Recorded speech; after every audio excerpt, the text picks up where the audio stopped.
Hello, hello, everybody. How goes it? There we go. Let's go to that. That's not what I wanted. Why do we have that? Let's try this again. Let's do that. All right. What's up, everyone? We don't have anybody in the chat just yet that I can see. Oh, one person showed up. And we're just getting settled here.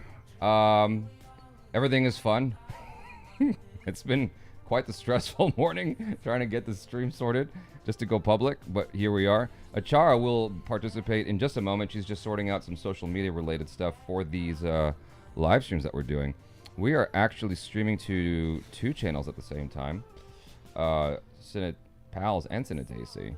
So that's fun. And we got a little bit of an experimental thing going on here with the chat because normally it's just black. And so I thought we could try doing something where it's a little bit transparent. And here we go. So, how is it going, everybody? I do have some notes of... Oh, wait. Is this? Okay, yeah. I do have some notes about things I'd love to discuss related to Spider-Man. What I've been calling Across the Universe. Across the Spider-Verse. And Achara's nearly done with her post. I can see it there. And we'll get going. Sintel will be joining us very shortly, as he has texted me.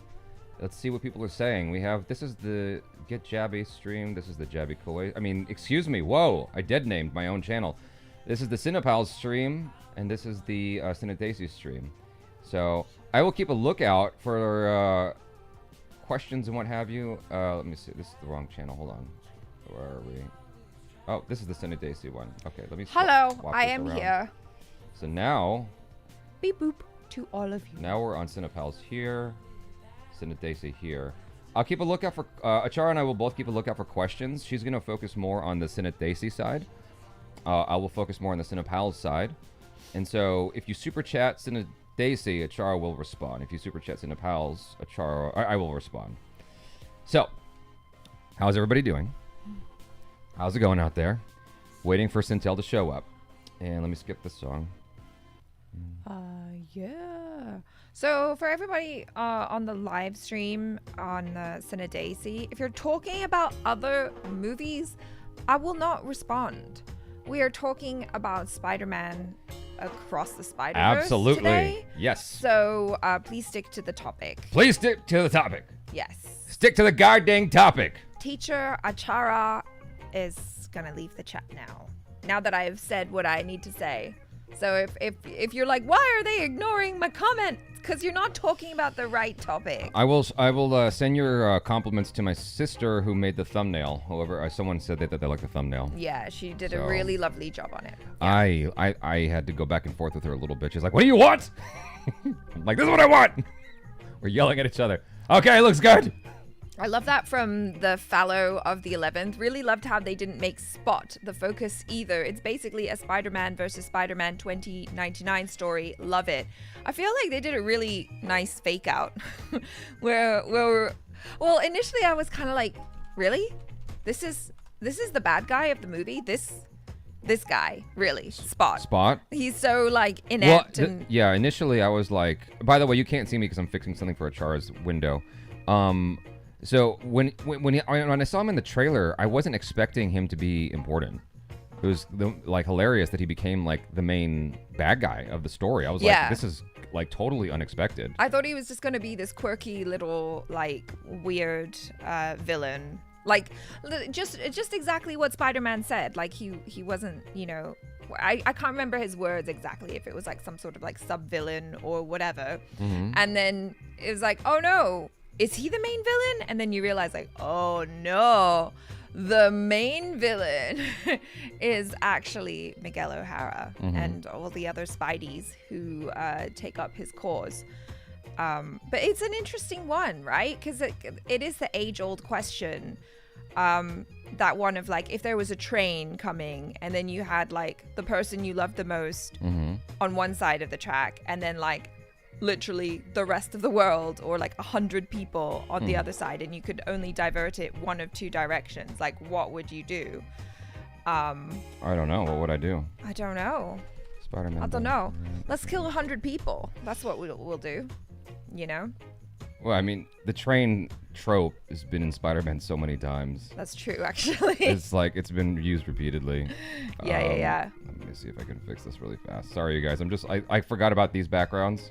But then again, it's like, okay, so there are two choices. But what I love is Miguel is like, nah. There's a third choice. Or like, I'm gonna do my thing. I'm gonna do me, or I'm gonna do my own thing, or whatever the hell he said. I'm gonna do my own thing, and then he does. Yeah. And so, like, I think that it's probably gonna be like there is a third option. You don't have to like kill everyone in order to save the one person that you love, and also you don't have to sacrifice that one person. And Miles is the anomaly, but he's the anomaly that is supposed to happen. You know what I mean? Yes. I have some thoughts about that though, because I'm very excited about talking about this once Sintel gets here. Oh, we have a super chat from Tenmei Wazakar. Wazalwar. So I couldn't read it that well from here. So what did he say? He said, there's a video about the music for Into the Spider-Verse. It's really good, and you understand that way too much thought was put into its music. Like Jabby and I were actually talking about the music last night, right? Because especially soundtrack seems to be quite a big part of these Spider-Man movies, right? Like I remember from Into the Spider-Verse, the Sunflower song, that instantly became associated with that movie forevermore for me, even though I knew the song before the movie. But now every time I hear it, I think about Spider-Man Into the Spider-Verse.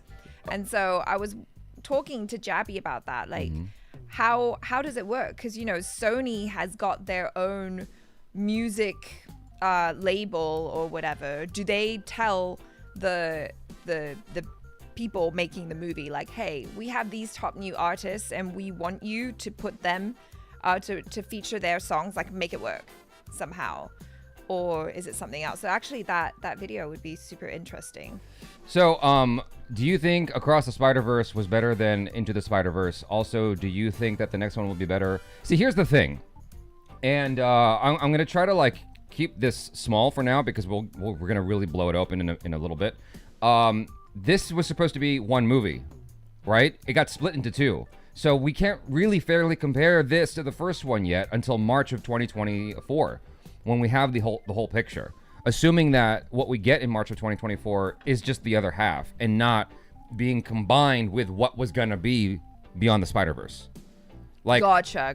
You know what I mean? Yeah. So like we're gonna retread that in a little bit, just FYI. As it stands right now, I think that because we don't have the whole picture, for me, I still am preferential to the first one overall, just because we don't, I have to have the whole picture first. Yeah, because it ended, like I was watching it and I felt the runtime. Do you know what I mean? Not that I wasn't enjoying it, but I was tired when I went into the movie, and I started feeling like, I was like, oh yeah, this is feeling long. And then as it started to wrap up, and then Gwen Stacy was talking about like, and now I'm making my own band and blah blah blah. I'm like, oh god, please don't end right now. You cannot end like this. Yeah.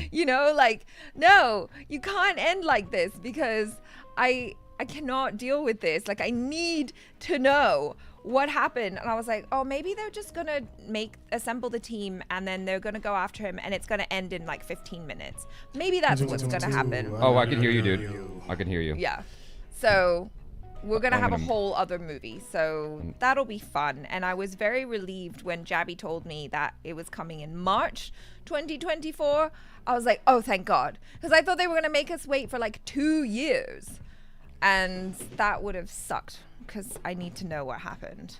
Johnny, the boys need to have. By the way, that's my. I was trying to figure out how to do like an echo thing to like have a. Let me see.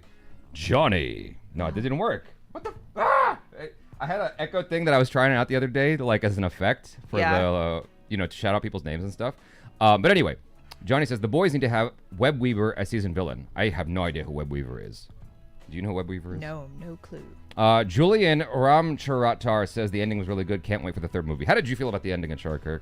No, I liked it. I mean, when it ended, I was like, okay, makes sense. makes sense, but also I am a little bit sad that it ended, but I'm happy that it's gonna be coming back very soon. Like because Jabby got to listen to a talk with one of the directors, I don't know which one, after his first screening at IMAX. They had like a director Q&A, and so he said that it was March 2024, right? So not too long. Not too long. Test. Why doesn't it work?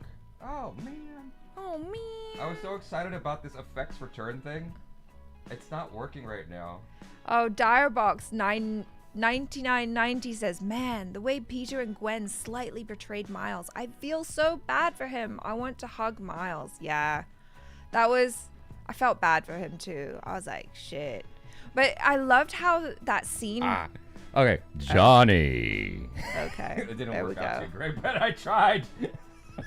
I'll try it again in a little bit. So go ahead. What happened with the ending? Sorry, I had two things going on at the same time. It's fine. I'm gonna drink my tea. No, keep going. No, I don't remember. I have technical things I have to sort. So Okay. you gotta. Sorry. Okay. What only big question I have coming from the movie is if Miles is a mistake that was not supposed to be, then is Mayday Parker a mistake too? Because Peter said he had her because of Miles. So. Yeah, this is the interesting thing, because you're not the first person who's asked this question. We got asked this in a live stream yesterday as well, because they were like, okay, so if you look right in the movie, there don't seem to be any other Miles Morales Spider-Men in any of the other universes that we see, or in any of the Spider-Men and Spider-People that we see. And then in Earth 42, he was the Prowler, right? And so they try and make you think that he was always meant to be the Prowler. But then if you watch the new Rockstars breakdown video, which we did a reaction to last night, Eric Voss actually says that there's like a little Easter egg where in the Earth 42 clip, when you see the spider, you see the back of Miles's head with the braids, Miles from Earth 42. And so it was going to bite Miles. And so in a strange way, it's kind of like it was supposed to happen, even though it was in a different Earth. You know what I mean? And I feel like these things always kind of work themselves out. Like if you believe in destiny or whatever, it's like, you might think that this was going a different direction, but maybe, just maybe, it was supposed to happen this way after all. You know what I mean? We shall find out. You're doing a great job, Achara. I have some super chats here. Thank you for the super chats on Cinedaisy, but if they are not relating to Spider-Man, I'm not going to read them. I already told you guys. This is about Spider-Man across the Spider-Verse. So, Hanmei Wazelwa, thank you very much. He says, also, I'm going to watch the movie tomorrow, but I'm curious if there are as many, I think you meant to say Easter eggs, as in the first movie. I don't know. I think there are so many. Like, each freaking frame is so chock full of, like, imagery and, like, little jokes and stuff like that. I wonder if one of my friends worked on this, because I know he worked on the last movie, but he said that there were so many in that movie, and I'm pretty sure that there's got to be at least as many in this movie. And even the breakdown video that we watched, and that was 40 minutes long, I was like, I'm sure there's so much more to cover in this movie that will come out over time. And like I saw some cool comments on Cinepals that kind of covered a bunch of other little Easter eggs that weren't noticed before. I love all of that stuff. Keep it coming, you guys. Oh, there's so many cool comments here. Okay. Wizalante on Cinepals came in with Hobie may want to spin Spider-Verse into chaos. I'm a big fan of Hobie Brown, not just because he's British, English, and anti-establishment. He was lots of fun. I thought he was cool. His animation style was really, really fun, super punky, and just his like I don't give a shit attitude was really refreshing. But yeah, he's got to play an important part in the next movie, right? Because they're gonna need him. I mean, he already saw where it was going. You know, he made the little punk watch for Gwen. So that was awesome. I'm so excited for the next movie. This one feels like it was, oh, I'm getting an echo. It feels like it was such a setup, right? In a way, but you know, they gotta get us primed for the next one. But I am excited and I do want to watch it again. Sorry for all the technical stuff, you guys. Just trying to get Sintel involved in here. So I think Sintel can hear us now. Yeah. I'm working on it right now to make sure we're at 100% on that volume. Sintel's looking like a giant behind us. I don't know how else to do this and make it work fantastic. So and we'll properly get into the conversation. Tame Wazawa says again, did you notice that the frame rate of Miles changes in the first movie as his skills are improving? That is something the directors did intentionally. Yes, we saw this mentioned in a video, and I was like, whoa, mind blown. The amazing things that you can do subliminally in the movie as well, like to like get your story across. Like in the breakdown video, Eric Voss was saying how for Hobie Brown they were almost using like a much slower frame rate, so he seemed really choppy. And that was really fun. Like, I just loved seeing all of the different styles of animation that they were using for the Spider-Man, and like kind of showing the different styles of comics as well that they were inspired by, and all of that. Like, it's so much fun. Yeah. Okay, all that is sorted. Wizalante. Hobie may want to spin Spider-Verse into chaos. Yes. You read that already? I did. Yes. Oh, well, thanks for that. I don't know what that means. Oh, he just wants to make it crazy. Yeah. Okay, I mean, gotcha. he's super anti-establishment, right? He was always like, screw this, screw that, you know. Hobie was voiced by none other than Daniel Kaluuya. Yeah, Kaluuya. So, how did you feel about Daniel Kaluuya's performance as a Hobie? Who are you asking? Everybody, whoever wants to answer. I liked it. I thought he was really great. Yeah. I mean, I thought his like his accent, his dialect, whatever, was working really, really well for that. There were incidents I couldn't understand what he was saying at all. And I've been around Achar for a while. I'm like, but I don't speak like that. It's still just English. It's a very like London dialect, and I don't really speak like that, and so I can understand why you might have a hard time hearing. And then also with all the background music, it's a little bit difficult to understand. So let's see, Night of Deep. We are taking super chats on both channels, and if you continue to try to berate, I will just block you. So yeah, chill out, dude. I already told you that the topic for this is Spider-Man Across the Spider-Verse. So if you're not on topic, yeah, we'll just block you. I'm just not gonna read you. Reply, so Sintel, how did you feel about Into the Across the Spider-Verse? I'm sorry, dude. I can barely hear. I'm trying to amp up your voice as much as I can. It sounds like a whisper in my head, but I can hear you. It's just super low. Okay.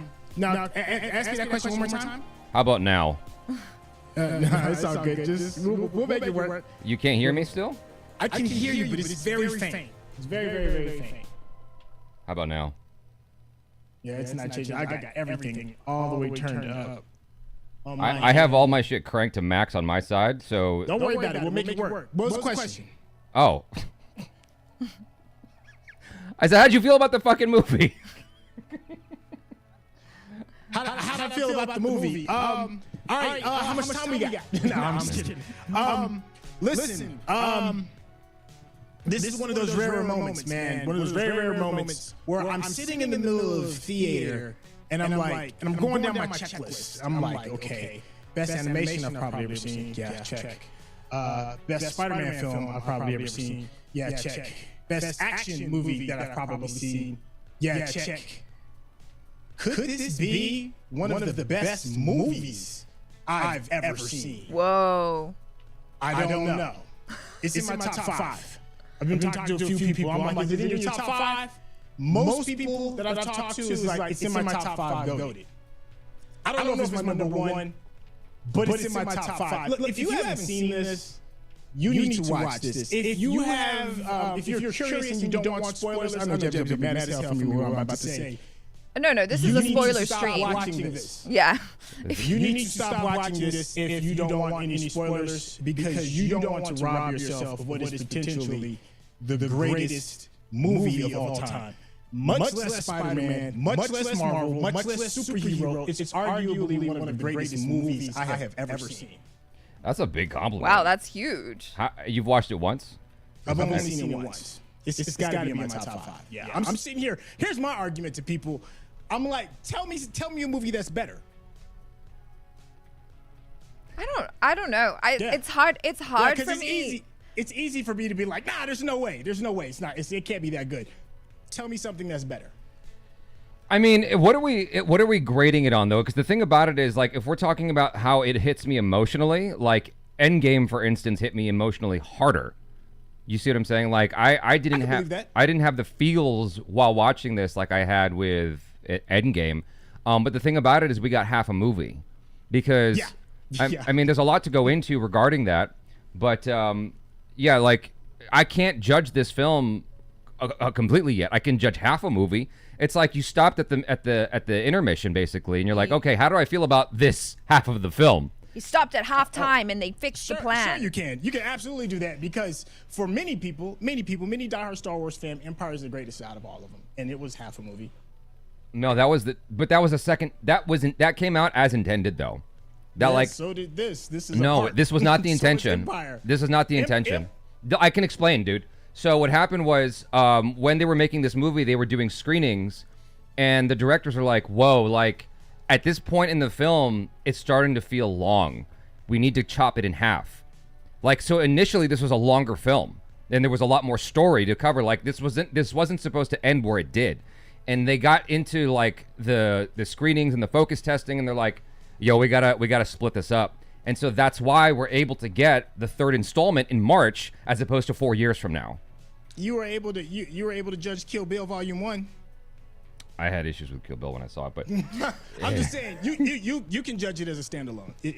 It can be judged as a standalone. All right. I mean, that's a cool perspective. I'm glad you liked it as much as you did, because there have been so many instances I was excited to hear your feelings and you were just not super happy with the film. And so this is one of those few instances I'm kind of blown away by your perspective on it. Yeah, I'm blown away. I sat in the theater and it was good to the point that it was distracting. That's how good it was, because I couldn't. It was like the water hose was open and I couldn't take sips because of the visuals. The visuals are. I've never seen anything like now. Studio Mappa and Studio Ghibli are pretty much like 1 and 2 in a lot of circles for like some of the best animations that you'll ever see. Pixar, maybe like a real close third. I've never seen anything like this. Yeah. I've never seen anything. Even the best of Mappa I haven't seen. The best of Ghibli the best of Pixar I've never seen nothing like this before. And it was done with purpose. It wasn't just dope to be dope. Mm-hmm. Like the decisions and the choices that they picked, the storytelling within the animation itself was mind blowing. Yeah. So like I'm saying, I'm getting overblown by that, which is that's like half of the wow factor is like with the images that you're seeing. And then for me, and I have to also say I'm very biased because I'm a father and as well as a son. So it was really very bespoke to me, extremely bespoke to me. So I'm extremely biased and I can admit that. But between that with the feels and then figuring out all the new characters and then figuring out how it places and then looking at all the incredible action sequences, the great one-liners, the incredible voice, I couldn't soak it all in. Like I said, it was so good. I missed a lot. Yeah. So yeah. I actually need to see it again. Yeah, I think it probably definitely benefits from multiple viewings, maybe at least 2, if not 3 or more. You know what I mean? Yeah. Yeah. Can you hear us okay now? No, it's all good. We can make it work though. I got it all ramped up. It would take forever to just figure it out. All right. I'll be fine. So I'm going to read a super chat. This is from Wizalante. I love the movie, but it still felt like set up for the real movie, which is the next one. Everything was needed and brilliant, but still felt like half a meal. I can see what you're saying. Because like when the film was wrapping up, I was getting a little bit anxious. Because I remember the experience of He's on the bag. Gwen is getting the team together. They're going to stop the movie right now. Yeah. I feel like they're going to stop the movie, and I don't want them to do that, and I'm about to get a little bit pissed off. And when it said to be continued, I kind of threw my hands up like, fucking, of course. Yeah, of course. Like, I was a little bit mad, honestly. But like when the director I was at a special screening where one of the directors was. Joaquim, what's his name?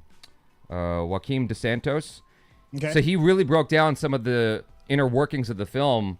And I can't remember everything. I'm going to try to regurgitate some of the stuff that he had said at that. I should have recorded it. I wasn't thinking.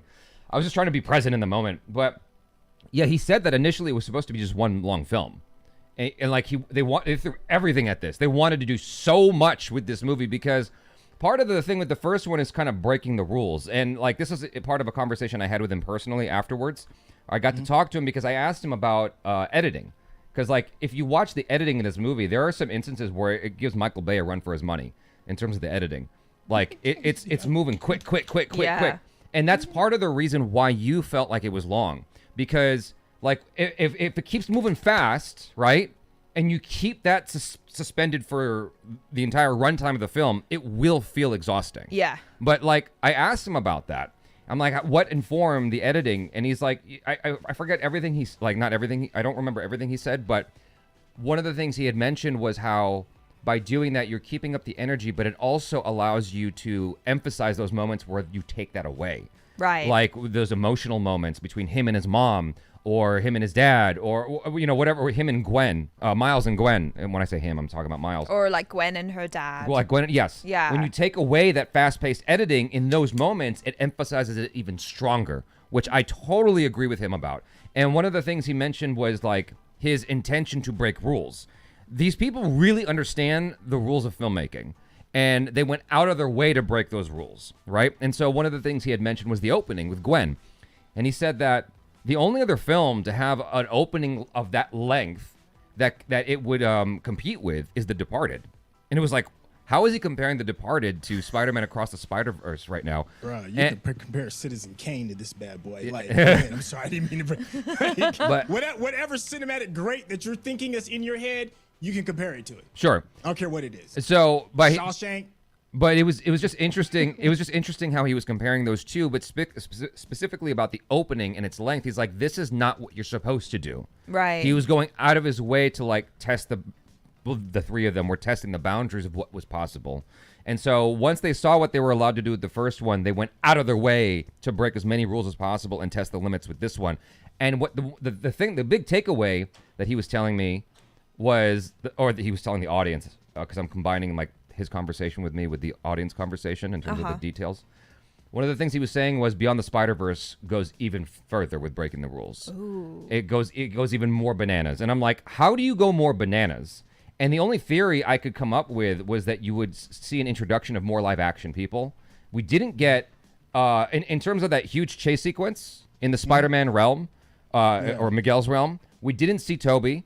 We didn't see Andrew Garfield. We didn't see Tom Holland. Yet. That's what I'm saying.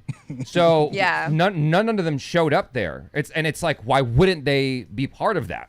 They should be part of that. They're not anomalies.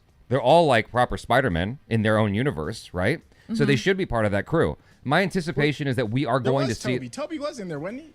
No, he was shown, but he's not. He wasn't part of the crew. Well, that's what I'm saying. Like, but they showed like the other Spider-Man. They showed Garfield. They showed Tobey. They didn't show Tom Holland. But the thing is, I have a thought about that. Okay. And I think that's tied into Spider-Man No Way Home, because there was the Dr. Spell thing. Doctor Strange spell. Yeah, the Doctor Strange reference. Yeah. And so because Doctor Strange said everyone has to forget this Peter Parker, like that would make sense why you wouldn't see him in Across the Spider-Verse.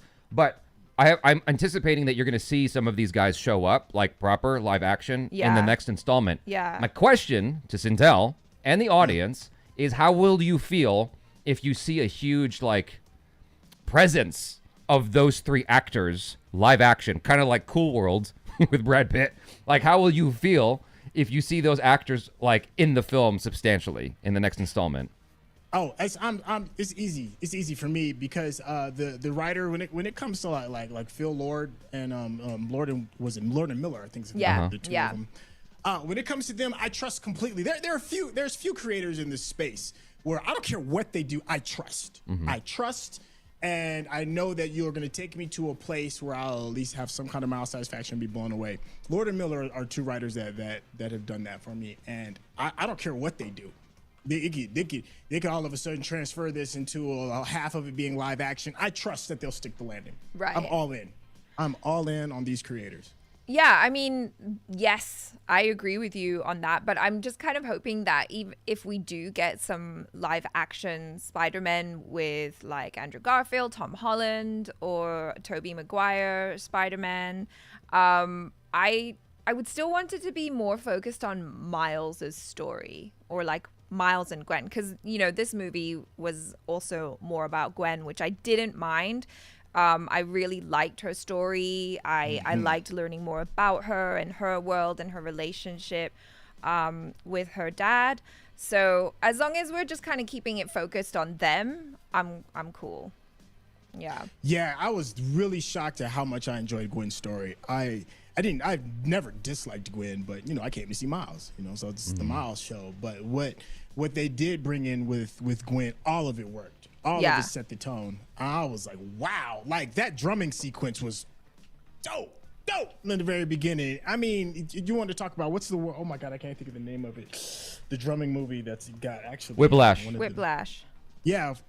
It felt like a lot of that. It had that essence at its core. Obviously, it doesn't get all the details of Whiplash because they had, 2 hours to do that, whereas this only had 3 minutes. But still, you could still feel it. You could still feel her anger or her whatever the emotional turmoil that she was going through the drums, through the animation, through the sequences, and then through the reaction of the people that was on the frame. Dope.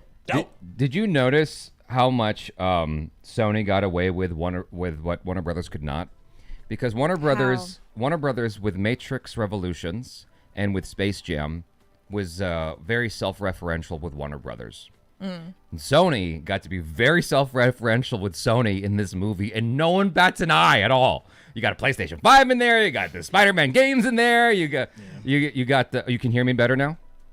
Yeah, no. Sony headphones. The headphones. Okay, gotcha. The Sony headphones. Yeah, exactly. It's like Sony here, Sony there, and I'm everywhere. like, why does Sony get away with this, but Warner Brothers does not? Because the movie's good and the story's good. You know what I mean? Sony was commercialing up this film, and I don't mind it. I get the game. I'm not mad at the game. It's like but Sony was selling you Sony in this movie, and it's okay. They were selling you the soundtrack, they were selling you the games, they were selling you all like the merch and stuff like that. It's fine. It's totally fine. They even did a good job of selling the shoes because they had exactly. because they had the first Jordans, the very first Miles, the ones that have like the bluish kind of hint at the sole at the bottom. But then when the turn comes at the very end and he finds out that he's not in his dimension, they brought out the new Jordan Miles, the second ones for Across the Spider-Verse. The ones where and people were wondering for like months, wondering why the design was like that, because on the ankle support they had like these weird like bubbles kind of thing going on. It looked like it was glitching. The shoes looked like they were glitching. But then you find out, in the actual story that Miles isn't in his proper dimension. And when you look at his shoes, he's wearing the shoes of that dimension, which were the new Nike Jordan 2s. So I was like, oh my gosh, they even got the product placement in here still telling the proper stories. Like, I'm telling you, they stuck the landing. Like, how can you be that far ahead in thinking? Like, it's bananas.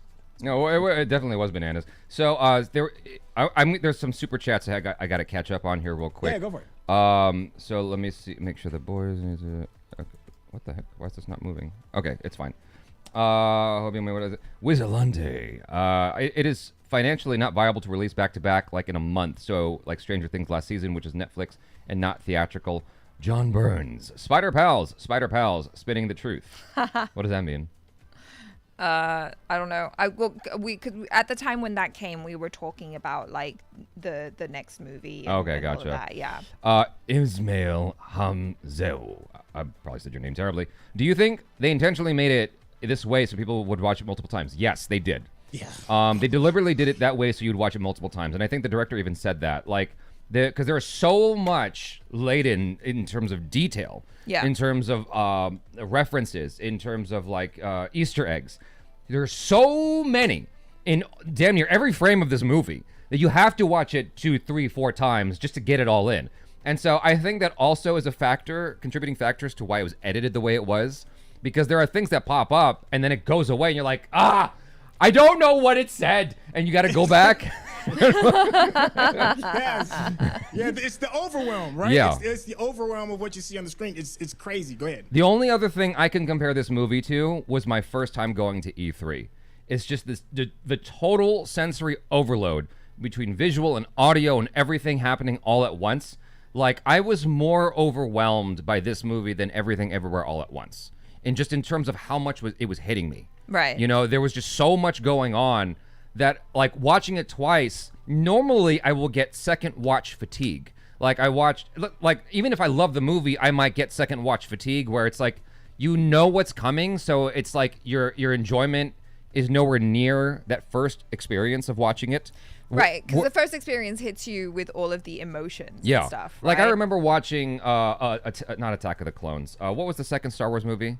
Was it Attack of the Clones? It was Attack of the Clones. Yeah, whatever the second installment was of Star Wars, the prequel films. I watched it like that night, and then I watched it the next morning, like midnight show, and then the next morning at 9 a.m. And I got second watch fatigue. It's like, okay, I'm not really getting much more out of this second viewing. I like it, at the time. Whereas with this, I watched it 2 days in a row, and I was like, yo, I'm like, if my first time was at a 10, my second time was at a 9, 9.5, because there's just so much to get from watching it on a rewatch. Right. If that makes any sense. Yeah. Yeah. I mean, you like they here's what's crazy though. This is a really, really interesting fun fact that the director emphasized twice. So we watched it, where is I have this fun fact written down just so I can make sure I get this right. So the film had its world premiere on, like, what was it, March 30th, right? Here it is. Okay. It had its world premiere on March 30th. They locked picture after 4 years on March 26th. On May 26th. 4 days before its world premiere. 4 years in production. Said March 30th? May. Oh, okay. May. Okay. So May 26th, they locked picture. May 30th, it was world released. It was the world premiere. And then June 2nd is when it came out in theaters. Isn't that crazy? Goodness. Yo, that's ballsy. 4 years. 4 years during production. Wow. You lock picture 4 days before it's supposed to have its movie premiere. Yeah, that's wild. Like, talk about down to the wire. Yeah. You know what I'm saying?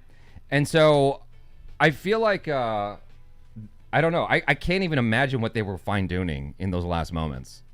Like, all the things. One of the interesting things listening to the director talk about the experience was he said that the three of them were in meetings a lot for that first year, because it was 4 years, right? Mm-hmm. They were often meeting together every single day, but then what would happen is for the next 3 years, they were off on different things, and they would pass each other in the hallway and go, you got this, you got this, you got that, cool. And they would go into different rooms and handle different things. Yeah. And so it was a very concurrent process of making this film for 3 of those 4 years. Got it. Which is crazy to me. Wow. So, anyway, did I catch all the super chats? Okay, so John Burns. Check out This Movie Will Not Be Rated for Answer. Got it. I don't know what that is. Okay. Vince Ward. Thank you for your generous super. I love the movies, but my one issue was how they handled Scarlet Spider. Ben Reilly can be a complex character, but he was used as a joke. Thoughts? He's the one who's very emotional, I think. Yeah, I've heard. I haven't done the full deep dive with all the reaction stuff, but I did hop on Twitter for like a hot second, and I skated through the Twitter streets, and there was a lot more people upset about that character than I realized. I'm not really that 100% familiar with him, honestly.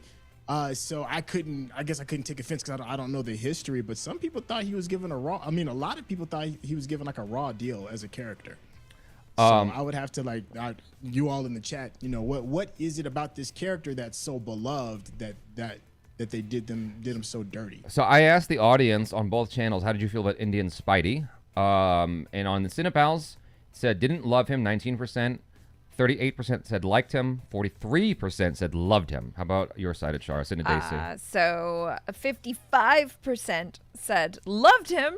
Wow. 8% said hated him, and 36% said he was okay. Okay. How did you feel? How did you feel, Sintel? Okay, we're talking about the Indian rendition of Spider-Man, correct? Yes. Yeah, I thought they did a good job of making him his own. I kind of revert back to the video game, right? Because in the original Spider-Man, the web swinging is probably one of the funnest parts of the game, the aspects, and it's got Peter Parker's style.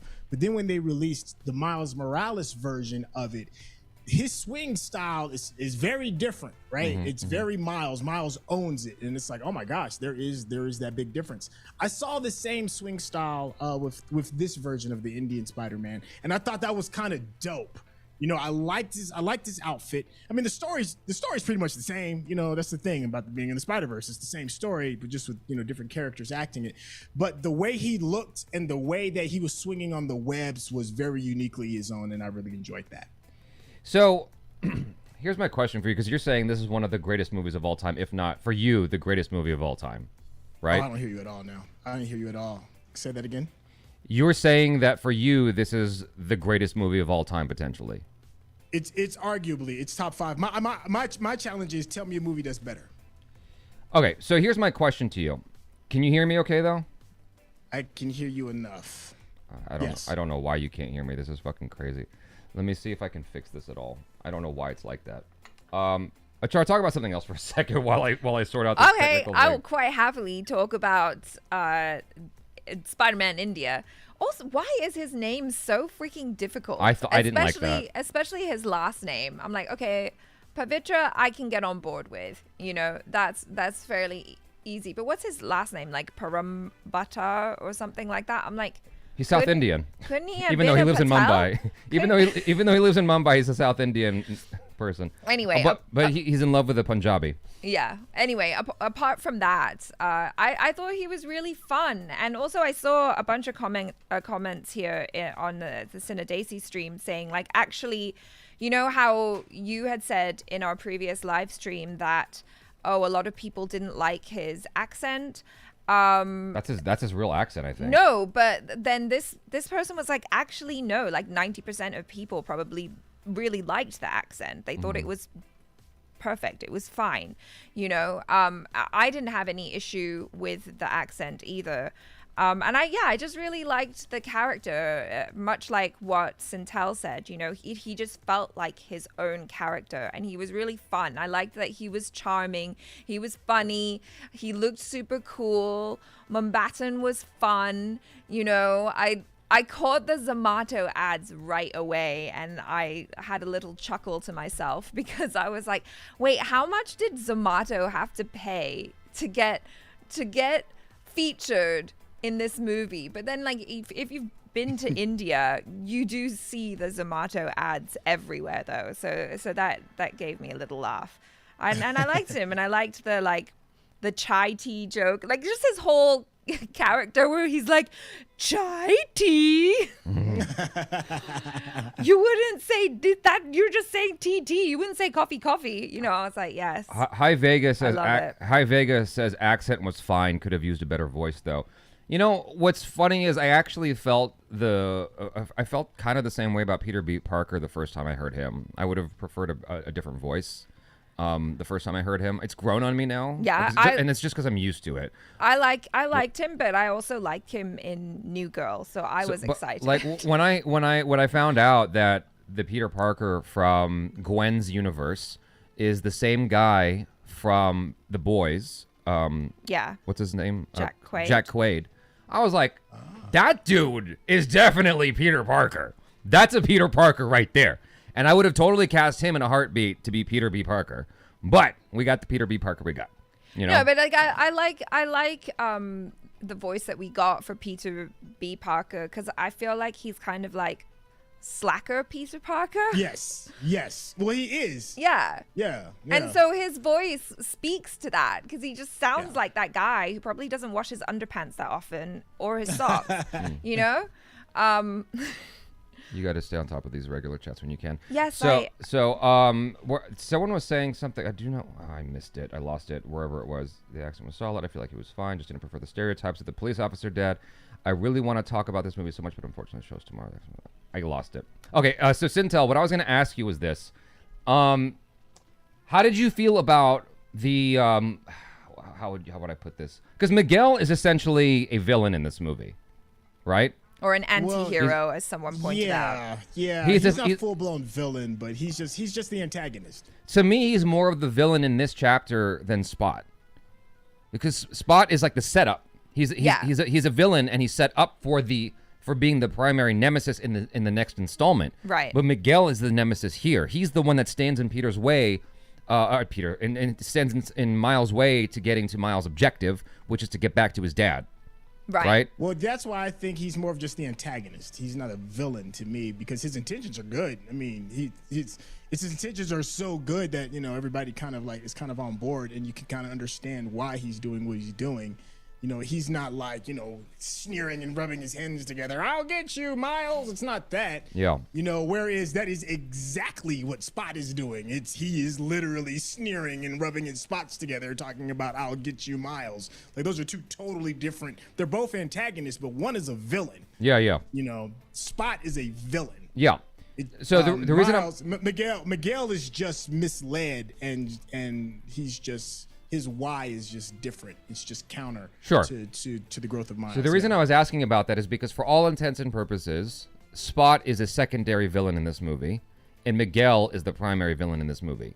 Because in this movie, yes, but I think Spot is the overall. No, we're on the same page about that. We're definitely on the same page. I'm saying for this chapter, Miguel is the primary villain. So with that now out of the way, how did you guys feel about Miguel coming in as late as he did? Because you see him at the beginning, right? Yeah.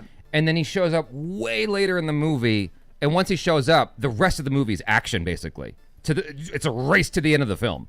You know what I mean? Because like once him and Miles interact, it's this buildup of, okay, you're trapped here, and now Miles has to get out.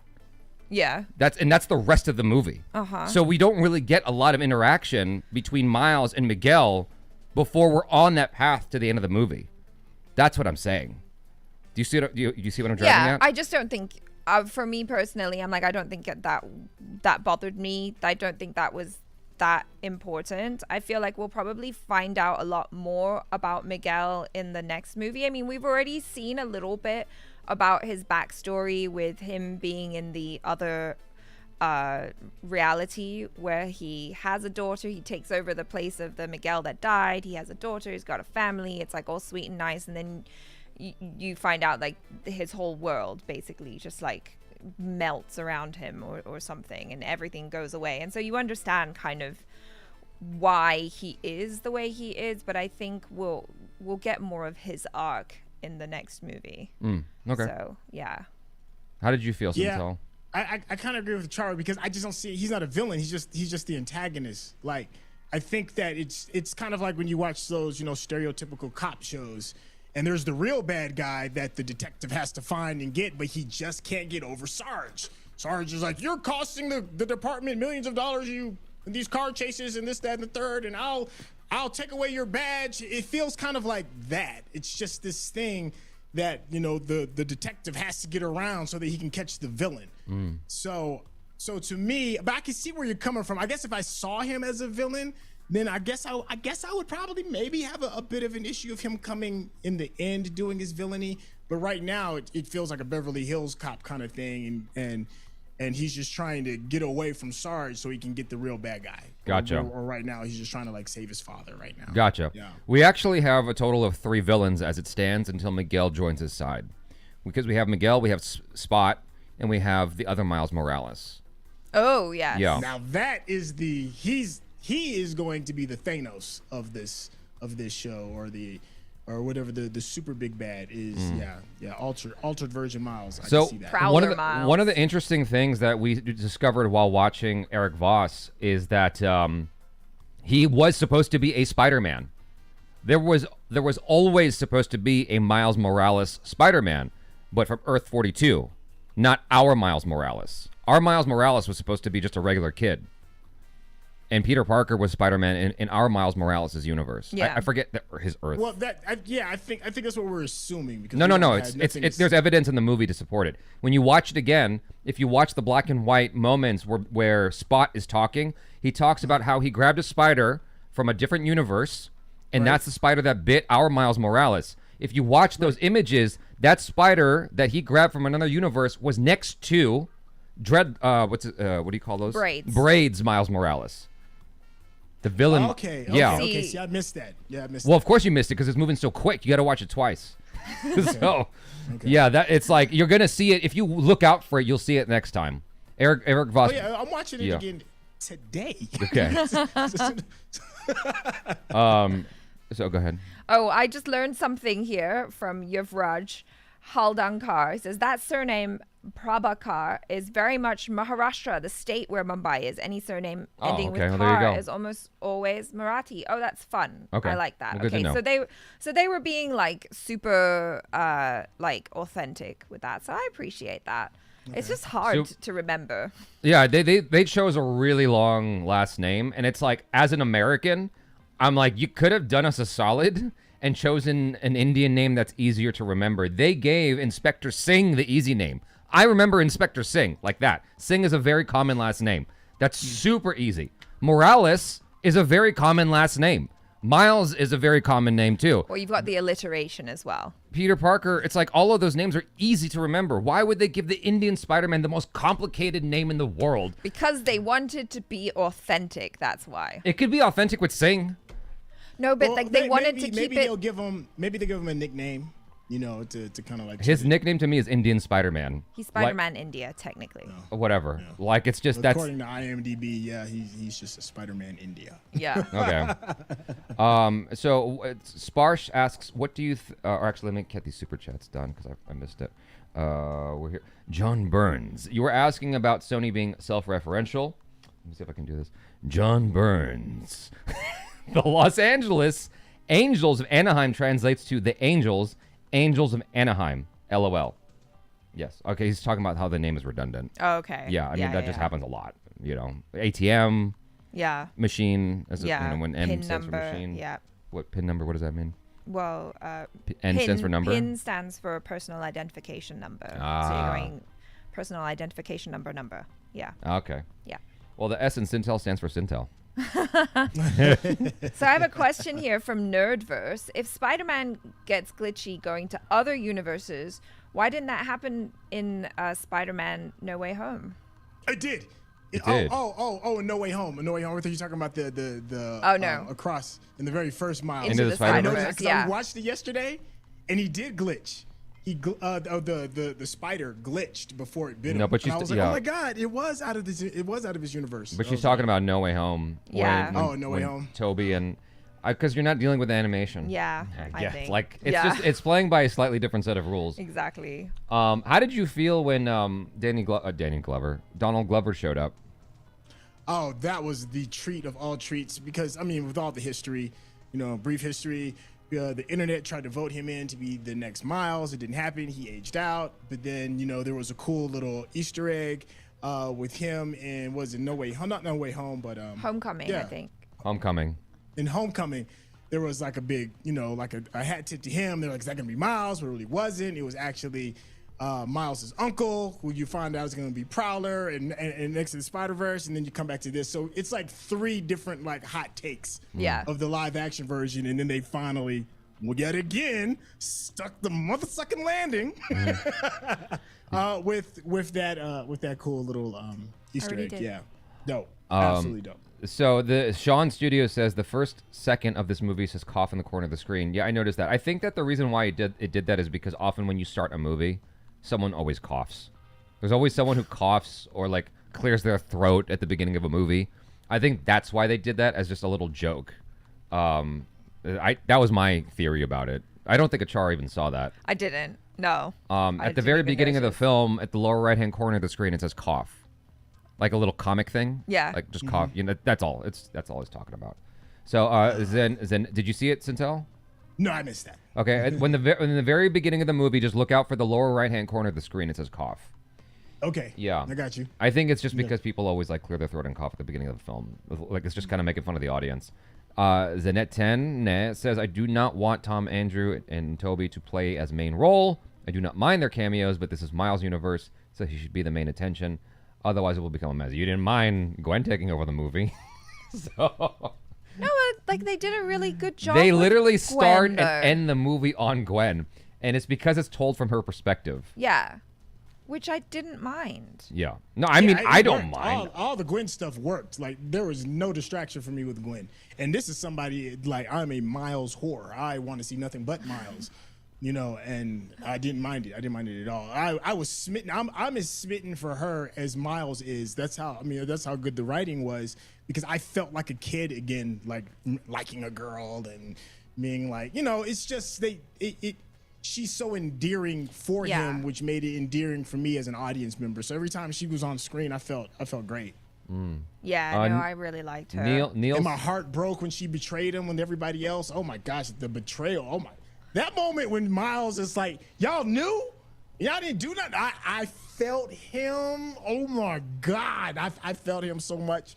And he was like, you know what? I don't need none of y'all. Yeah. Check this out. You know, it's funny you mentioned that, because in that scene, I didn't feel it as much from Gwen.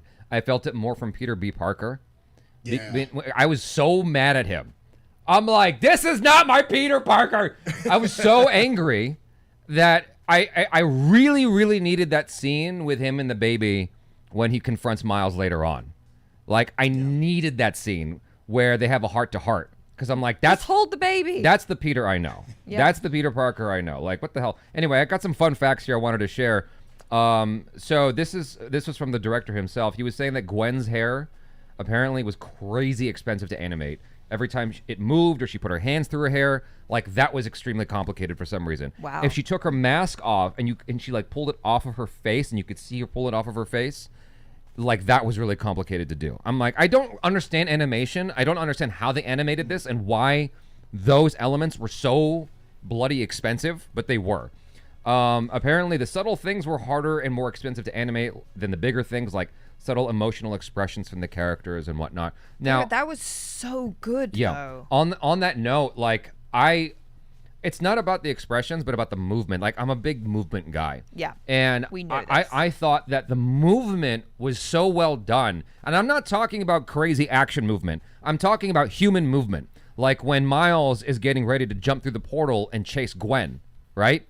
There's a way in which he runs that feels like I'm watching something real, because he doesn't just jet forward. There's like this little hop in his step before he goes. When they're talking to the principal, the way the principal moves around and the way she darts her eyes and like the way she gesticulates, all of that feels real. Like, there's so much attention to human detail in there that I really appreciated. Yeah, absolutely. Do you want to hop on that, Sintel? Yeah, no, it's what you said. You know, the devil is in the details. You know, and I was saying earlier, like, you know, some of the three big name animators, you know, Studio Ghibli, Mappa, and you know, and Pixar. Those are one of the reasons is because they pay so much attention, you know, to the details. And for me, it was the subtle things. You know, it was like a perfect example. All the scenes when Miles and his mom are talking, like, I felt her. Like, I could see the pain and the little bit of like the anxiousness and the uncertainty in her face and the love that she had for her son in her face and in her eyes and the way that they looked at each other and to me, I was like, yo, this is really good. It was told, the story was being told through her eyes, and then of course, you know, the over the top stuff with the action sequences is just it's so in a whole other universe of animation style. But yeah, the devil's in the details. You know, talking about like the parents, like his mom and stuff like that, I loved all that stuff because, you know, I felt like they really made them into interesting characters as well. They weren't just like these rando side characters, you know. I mean, obviously in the Spider-Man movies, certain parental figures are really important, like Aunt May, like Uncle Ben.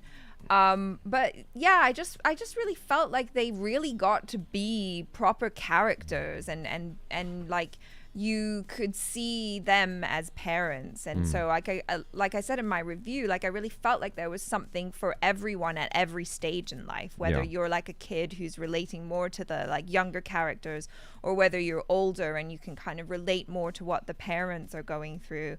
And everything, you know, if you've lived life, you've reached a certain stage, you will relate to all of the different things. Alvin was saying the cough is an inside joke by the directors. They hide it in all of their movies. Off of what you're saying, Achara, Akash Sunil says, thoughts on too much family drama. I personally didn't mind any of that. I thought it actually helped the story because it helps root me into the character and not just be some mindless popcorn action. Yeah. Like, it roots me emotionally into what's going on. Well, and to double down on that, one of the greatest Spider-Man movies that I had seen was Into the Spider-Verse before Across. And the reason is because of the family aspect. The relationship that Miles has with his uncle is pivotal in that scene, in that movie. And the relationship that he has with his father, absolutely, like that movie is not good without that. It's not. And instead of us going back to just the uncle and the father again, now we get a chance to see, you know, a bit of that love being shared with his mother. And I love that they really included a little bit more of his Spanish roots and his Spanish heritage, you know, to add just that extra bit of the dynamic, because Miles is a very complex character racially, as a child, through relationships, as a Spider-Man, he's super complex.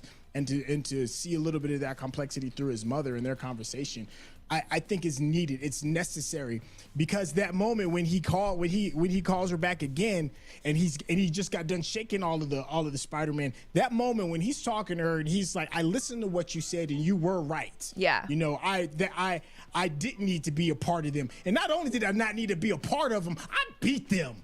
Yeah. Mama, I beat them, and I'm proud of myself. I know I'm dope.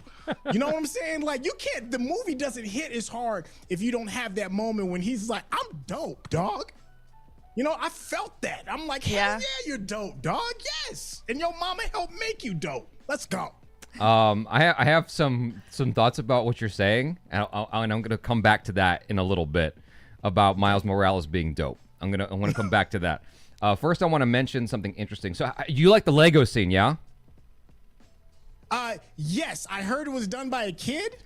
Okay, so it was done by a 15-year-old. That you kind of gave away the punchline before I could say it. So, sorry. Yeah, that's all good. You know, because the director was asked about it because they have, you know, Phil Lord or whatever his name is. The people from the Lego movies were Lord involved, Miller, and they thought, the audience member, whoever asked the director, was like, "Oh, so you had an in because they did Lego movie," and the director was like, "No, actually, it was done by a 15-year-old kid because he had done something like that online already, and it went viral. So they just tapped him and they said, 'Hey, can you do this scene for us for Across the Spider-Verse?' And he did it. Him and his dad together worked on that. Like, the story isn't him and his dad did that. The story is this 15-year-old kid did it. Which is wild. The dad gets no credit. Dads don't get any credit. Dads don't get. Why don't dads get the credit? Yeah. So there were over 280 Spider-Man characters in total in this movie, if according to Eric Voss. Let's see. Okay, here it is. Here it is. Okay, coming back to what you were saying, Sintel, about Miles being dope. Building upon the previous story, the way that this is actually more interesting than I initially realized, given that the whole film circles around the major fallout from what was supposed to be a happy ending from the first film, which thematically carries into this movie in Mumbaitan, whatever they call Mumbai. Yeah, Mumbaitan. Mm-hmm. And so what happens with the ending of the first film happens again, essentially, with Mumbai in this movie, right? Okay. We thought it was a good ending. We thought we saved the day. Right. But we actually created a hole. Right. Right? Created a problem. We created an analogy for capitalism. And so, whatever he said. What did Kalia say? Oh, it's Hobie Brown. Oh yeah. I didn't. Really... He said something like, because there's a hole in the ground, and it was swallowing everything, and and they said, "What's that?" And he says it's an analogy for capitalism. Oh, okay. Like that was the joke. Who was absolutely a mind-blowingly good character, anyways. But that's a whole other conversation. Okay, so to end this thought, it makes one wonder if Miles has ever actually been able to have a victory yet in developing beyond developing bonds in this saga. Has he actually had a victory yet in this saga? He didn't land in the right universe at the end of the second chapter. Thus far, it's the story of someone who keeps screwing things up for someone else. Yeah, but you know what though? But that's kind of like the essence of like, especially like the earlier moments of Peter Parker. You know, he made a lot of mistakes. As he should, because he's a child.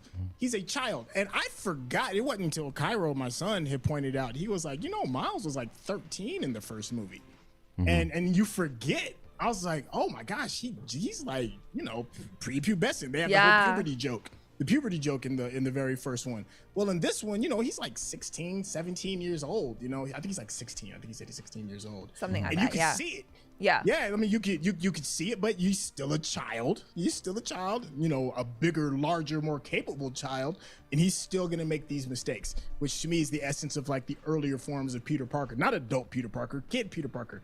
Tons of mistakes, but that's why we like him. So there's this scene in the movie I want to ask the audience and you, Santel, about. I don't know if Achar will remember it, but there's a scene in the movie where Miles is talking to his dad right after Spot disappears, right? Near the construction site. Yeah. Right?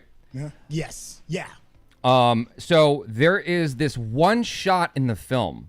It's a cutaway because Miles and his dad are having a moment, and then there's a breather in that moment. It's a slower scene in the movie, like compared to the rest of everything, the haphazardness of the rest of the film.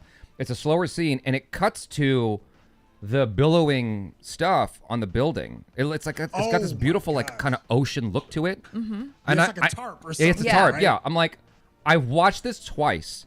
I don't know why they cut to that shot. I still don't know why they cut to it. And I'm wondering if anyone else can tell me what the symbolism of the tarp on the building is, because it somehow informs what Miles talks about next. And I have no idea why or how. Okay, nobody knows. Well, because what does he say next? He I says forgot. like you should just like back off a little bit, or like give him a break. Like maybe it's a symbolism of like being free or something. You know, just Maybe. kind of billowing in Gotta the wind. spread your, Spread your wings. I can't do it man. on camera. I can't do this on camera where he's like, you gotta open. You know what I'm saying. No, I took open from it up your because to wings. me it looked like water. It looked like moving water, and it looks like the ocean. And when you're about to take sail, when you're about to sit your ship out on sail for your first time, you know the oceans are kind of calm, but you still have to get out there. Okay. You know, and if I remember right when I was watching it, like that blue waving tarp, it takes up a very chunky part of the screen. Yeah. So it really. You're like you said, you know, you're not going to animate something like that well for it to not have a purpose behind it. Yeah. So what I took from it, from what I can remember, was that, you know, when a sailor is about to go out into the unknown, into the ocean, you know, the waters look kind of calm in the beginning, but you don't know how choppy that they're going to get a little bit later, and you still have to have you still have to have the courage to go out there and set sail. Right. And I think that's Miles was kind of like asking that from his dad, like, I need to set sail. Okay, that makes sense. I'll take that. I'll take that. Why is it when here's another question for you guys. Alvin says it's like the ocean, calm and serene. He says this is nice, and then says you should let him spread his wings. Yeah. So it's like what you're saying. Yeah. So, there's a scene later on. There's like this theme of kind of pastel colors with Gwen. If you notice, like when she's introduced in the drum sequence at the beginning, and then when she's talking to her dad, the colors kind of go wild with pastel. Yeah. And during that emotional moment when she rekindles the relationship with her father, the pastel colors kind of go away and take solid shapes in the background, like circles and stuff like that, and like solid lines, and it's very white. Why did they choose those shapes and stuff like that? Like, what was that about? I've watched it twice, and I don't really know why they chose that background, other than the relation. Like, the only thing I can take from it is it's symbolically expressing the relationship is more solid between them now, as opposed to runny. Yeah, maybe. Like, because I really liked just how they used the animation, the colors and shapes and all of that to express the emotions. It's like, it's something that was used to amazing effect. And so I liked that, like, when she first comes in, all the colors are muted because her relationship with her dad is just kind of like, you know, it's not really there at that moment. But then when it starts to come back and like the colors start to come back in, and then they run in for the embrace, I was like, yes, this is how you use animation to show emotions. And actually, I mean, you made a really great point. I'm gonna use your words. I'm gonna say your words, as Jabby said this to me. He was like, because I was always taught that in musicals, right? When a character breaks into song, it's because words are no longer sufficient, and so you have to use song to convey your emotions. When a song moves into just vocalization and no longer uses words, it's because words are no longer sufficient, and so you have to just make sounds to get the emotions out. And so in a similar way, they were using the animation to that effect, like especially in that scene, the colors and like the texture and all of that was used to tell the story when words are no longer enough to convey what the characters are feeling. Well, the short of what I was saying was colors are to this film what musical breaks are to musicals. Yes, essentially. Yeah. Because does that make sense, Centel? Yeah. For me, when I saw that, I immediately thought of Jay-Z, and Jay-Z has this line in this rap song. He said, "I can't see him coming down my eyes, so I had to make the song cry." And he's saying that as like the beat is like this real melodic kind of feeling, and it just puts you in this feeling of grieving or in a sense. And there's the scene when Gwen when you talk about the pastel colors, there's a moment where it switches over to watercolors. Yeah. And you can see the watercolors dripping. Yeah. And it's like you can't see it coming down her eyes, so they had to make the scene cry. So they made the watercolors cry for her so that we can like get that feeling. Gosh, this shit is so fucking good. I know, it's just, oh God, I can't express it enough. So yeah, so like you said, it was such a powerful moment. She can't sing, so they made the palette cry. Yeah. So going back again to your opinion that this is one of the, if not the greatest movie of all time for you. Yeah, name me something better. I challenge people to name me something better. My question to you is, if this was all live action, would you still have the same feeling? It wouldn't work. You can't do this live action. Because like there's a lot of the reason why it is as good as it is because you have the infinite possibilities with animation. Yes. Okay. You're limited in live action. You're even limited in special effects. Yeah. In a lot of ways. But with this animation style, the world is your oyster. It does not work live action at Gotcha. all. Yeah, because there's like a lot of sidebars in the movie. Yeah. Like when they're introduced to Indian Spider-Man India. Yeah. There's like a whole sidebar with the chai tea thing. Yeah. Like where they're having tea. When Hobie's introduced, there's a whole sidebar with him as well. Yeah. And you can't do that with live action in the same way.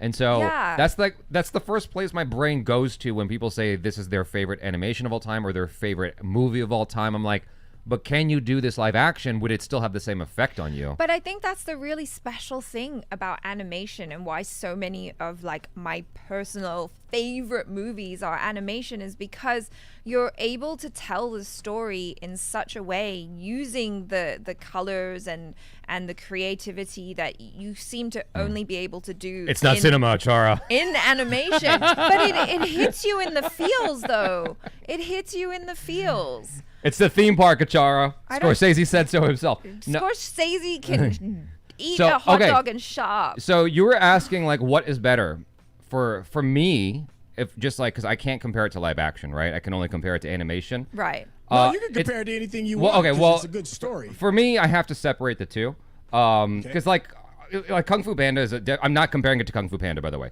Kung Fu Panda, like you said, it's like one of my favorite movies of all time, and that's an animation. So I'm not beyond like praising an animation, but for me, again, this is not a fair comparison because I'm talking about a show versus a movie. Sure.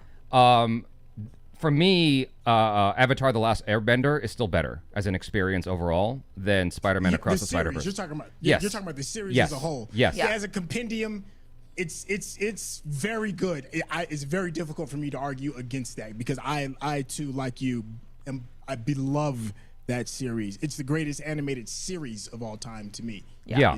Avatar. Avatar: The Last Airbender is my favorite show of all time. Like, because you're talking about like this being your favorite movie. Avatar is definitely my favorite show. It's Yeah. better than Friends. It's better than 24. It's better than The Office. It's better than Period. everything else. Just period. Yeah. It hits all the emotions I need it to. It speaks to the child in me. It does action extremely well. Extremely. It's like it does everything I need it to do over the run of its 3 seasons. The only complaint I have is it's not long enough. Right. I wish it was longer. Yeah. But anyway, Vince Ward, thank you for your generous Superman. Really appreciate that. He says, noticed that when they showed the multiverse in the movie, it looked a lot like when they showed it in Loki and Quantumania. That is Yes. correct. That Correct. was very much on purpose. Yeah. Plus, Miguel basically caused an incursion like in Multiverse of Madness. MCU links are strong. Very strong. So one of the things that people keep bringing up is that how come in the Spider-Verse franchise, when you go to another dimension, you glitch out, but in not Multiverse of Madness, but even that, Yeah. or the Spider-Man No Way Home, how come that glitching out doesn't happen at all? And the only thing I can think of is that, first off, you're dealing with 2 different sets of rules because this is an animation and they just have their own set of rules that they're playing by. That's one possibility. And so I don't even think about it. The other possibility is that maybe with Multiverse of Madness and No Way Home, it was earlier in the breakdown of all this shit.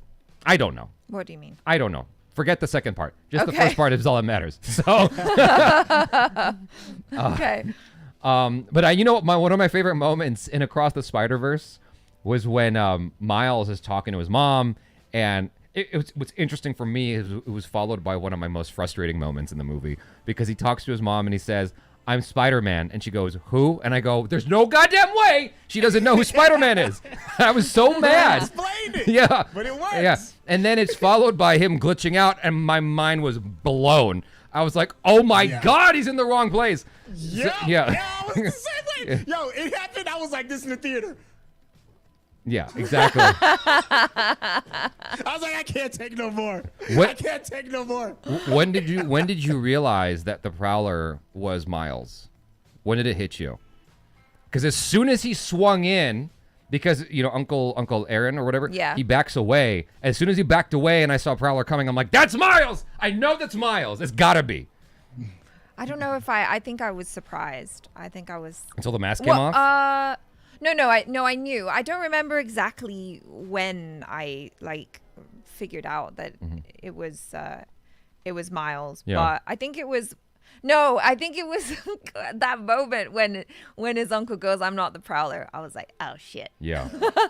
I figured it out when he glitched. Is when because I'm trying to process it because I'm like, well, if he's not in the right universe, then where is Miles? That was like one of Right. the very first things I thought. I was like, where's Miles? Yeah.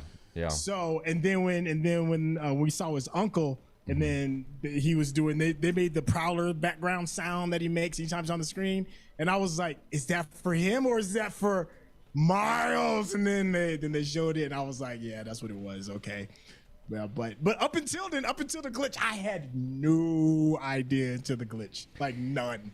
I Go ahead. I had a weird moment because when the send them back home thing was read his DNA and it said Earth 42, my brain went, Earth 42? That's not his Earth. That's you his caught it then? That's his spider's Earth. But no, the thing is, my brain then tricked me because I really wanted him to be back at home. And so when he ended up in his home, I was like, "Oh, he's home." And then I went, "Wait, this doesn't look like his bedroom. It's different." And I went, "Oh, maybe he just came to a different room in his house." Yeah, because they loaded like that. And so at every step of the way, I was gaslighting myself Yeah. into thinking that I was wrong. Like, no, he's back home. He's with his family. Like, it's gonna be fine. He's gonna save his dad. And then it was like, "No, dummy, you were right from the beginning." Yeah, I actually had to look up why Miles Morales' last name is Morales because I was like, his dad's black, his mom's the Hispanic one. Why is his last name Morales?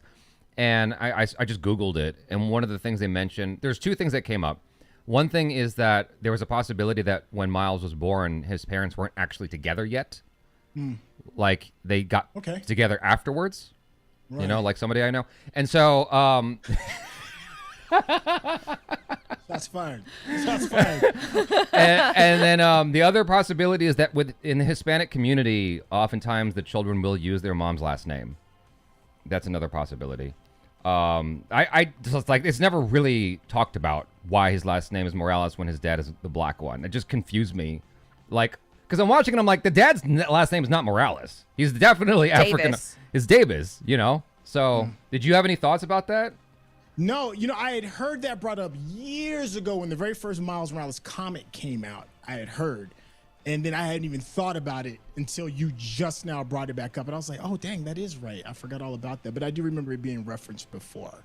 So I don't have maybe what you said, you know, regarding you know, maybe his name is hyphenated and he's just more comfortable being Morales. There is a possibility. I mean, especially off of going off of Eric Voss's breakdown, there's a possibility he won't get to save his dad. And the last time he saw his dad is when he saw him in this movie. That would break my heart. Yeah, because his dad he's becoming sworn in. When we left the film, his dad was about to be sworn into captain. Yeah. You know, maybe Gwen will save his dad. She's in the right universe. No, that would create. Oh no, that would disrupt she the went to grab all the other people. It would disrupt the canon event. She can't do that. See, but I don't know because like why would you give him two Uncle Bens? He already had an uncle that passed. You know, his uncle already passed, so that was his canon. Yeah. That was because his the captain has to moment. go as well. They showed that with the Andrew Garfield movie. The captain has to go also. Well, okay, so here's the thing. This is why I think it can change and why I think Gwen will help out because of the fact that, like, her dad was like, I quit, right? So here we have a comment from Sparsh Kanhekar says, do you think that Gwen's dad didn't die because he resigned? Would he die if he didn't resign? And I think in that moment where she's like, oh, you know, he's resigning, he's no longer going to be captain or whatever, she realizes that it doesn't have to be the way that Miguel says. And that was her epiphany. Yeah. That was her epiphany. Yeah. Exactly. So she's changed her mind. And so that's why she's got the team together. So they're going to try their goddamn best to save Miles's dad, I think. So yeah, I think they'll save him because then it would undermine the epiphany. You know what I mean? Right. So and then he's already like you can't have a Spider-Man with two canon moments. That I'd rather his father live and then they explain it away than to him to have two of his father figures in his life get killed. That's too much. They have to really hit us with an explanation then because they had a what if cataclysmic event when Miguel tried to assume the role of Miguel in another universe. Everything fell apart the same way it did for Doctor Strange. Right. Well, see, but that's just it. It's like we don't know how this destiny works, and that's why he was like, that's why Miles brought up the fact he was like, you're basing all of this on an algorithm, you know, whereas Gwen's epiphany moment wasn't algorithmically based; it was based on love. Yeah, love is what broke the algorithm in order to set things straight. Yeah. So I think that we're going to hopefully get that payoff where his father doesn't pass, at least in this universe. Yeah. Because we still are abiding by the rules. I mean, that was the whole thing of them breaking down the canon thing. They brought it up over and over again. Canon, and it's important, and canon, and it's to disarm us. So when they do change it, you know, we're all like, but the canon says, like, no, we just had a 15-minute dialogue talking about how canon can be broken. Yeah. You know, I think they're setting that up for us. At least I hope they are. Well, it's love and free will. So with what Vince Ward had said, just to like kind of finish that thought,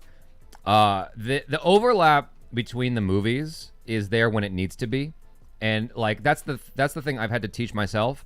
Kind of like when you go from one installment of Avengers into a solo movie. Yeah. Why aren't the Avengers showing up in Thor: The Dark World? Right? Because they're not supposed to. Right. It's just what the movie wants. You know? It's just what the movie wants. And so, you know, in terms of like, why do we have this overlap of the way they showed us the multiverse in Spider-Man Across the Spider-Verse and Loki, season 1? Why does it look the same? Because it does. Because then you're asking yourself, why don't they glitch out in Multiverse of Madness or in Spider-Man No Way Home? Because they don't. Yeah. It's like you're asking too many questions of this. You just have to accept when they decide to overlap and when they don't. Like it's that simple. And thank you again, Vince Ward. I appreciate that. These other super chats from Wizardlande. I just want to read them real quick. This will definitely end up being as the best trilogy. We'll see. I misread that. Yeah, I hope. Well, I'm wondering if there's actually going to be more movies because. Why does this do this to me? Okay. because part 2 was split up into 2. I'm wondering if there's 4 films now. Because it's not clear to me if when they split this up, they are like, okay, so the other half of part 2 now becomes part of part 3, or if like the other half of part 2 was part 3, and what was part 3 becomes part 4. Yeah. Right. Because like if it's that's complicated. Considering the directors, it's like if this is what you wanted to do for part 2, like what they want to do for part 3 is sure to be way more complex and going to be its own thing entirely. So I feel like we're going to get Beyond the Spider-Verse as part 3, and then there's going to be like Absurd Spider-Verse part 4 or something like that, you know? And well, because we got Into, Across, and Beyond, right? Those are the 3. Into, Across, and Beyond. And then whatever the third potential art 3.0. Yeah. Because right now we're in 2.1. Yeah. Yeah, so okay. I actually misread Wizelante's super chat earlier. I thought he was going to say that this is going to be the best in the trilogy. And I have a feeling that like what I misread is going to be accurate. Because like Empire Strikes Back is everyone's favorite Star Wars film. Oh. Arguably, yeah. And go ahead. No, I'm agreeing with you. And I'm in that camp too. Yeah. I think Empire is the best film. And so I know that Achar disagrees with me on this, but The Two Towers was my favorite Lord of the Rings movie. Yeah, like I personally thought the second installment was the best. Back to the Future 2 was my favorite because like you went to the future and did all that crazy shit. Yeah, that was good. You know, like It was good, though. yeah, like I feel like when you have a trilogy, oftentimes the second one does become the favorite for some reason, and so you're allowed to set up a lot without having to pay it off just yet, and so it's kind of its own contained thing. You know, when you finish Empire, you're not thinking about Ewoks. Or anything like that. You know what I mean? Yeah, they went straight to the Muppets and just like, oh, it's too much Muppets going on right now in return. So the other part of what Wizelante said was Phil and Lord are developing multiple Spider series animation and live action for Sony, which has me blasphemously more excited than Disney Plus Marvel. I don't think that's blasphemous at all, dude. Oh, that's very exciting though. Yeah. Vince Ward back again with another generous super. Really appreciate it. Can you imagine a Miles Morales King in Black Venom crossover movie in this universe for part 3 would be insane. That Yeah, sounds slow down though. Yeah. Let's just slow down. I feel for a like second. we're gonna definitely see Venom in the third one. Why wouldn't we? They set it up. They set it up. Yeah. They set it up. There's they no showed reason it. not to. There's no reason not to have Venom. Right, because like that's another canon event. Yeah. Yeah. Let me ask you a question. I saw a tweet that made me wonder too, and it made me scratch my head. So, generationally speaking, many people that are about over the age of 30, and definitely people past the age of 40, 50, and whatever, everybody's Spider-Man is Peter Parker, right? That's just what it is. That's who we grew up with. Ever since we picked up a comic and started seeing the web slinger, Peter Parker has been our guy. Mm-hmm. If you're under the age of like 20, that's not necessarily the case. Because between especially if you're like a teenager, especially if you're a teenager, if you're like my son's age who's 13, his Spider-Man is Miles. Like, and his friend's Spider-Man is Miles. And is that what they've said? Their frame of reference of Peter Parker is now about to be completely overwhelmed between the video game, this, and then whatever potential projects that they're going to have in the future regarding Miles. There could be like a passing of the torch in real world phases. It seems difficult for us to conceive it because I had to process that for a second. I'm like, Peter Parker's always Spider-Man, always, and he always will be. Yeah. But if I was a young person, that may not necessarily be my Spider-Man. You see what I'm saying? I mean, we still have Tom Holland. That's what I'm saying. though, That's what I was just about to say. Who's Peter Parker, and those are happening concurrently. Exactly. So, I mean, I think it's awesome that for younger kids that they have more options, like more choices, more different spider people to kind of get excited about, you know, because like I know growing up for me, like I remember all the little boys on my school bus were obsessed with the X-Men, right?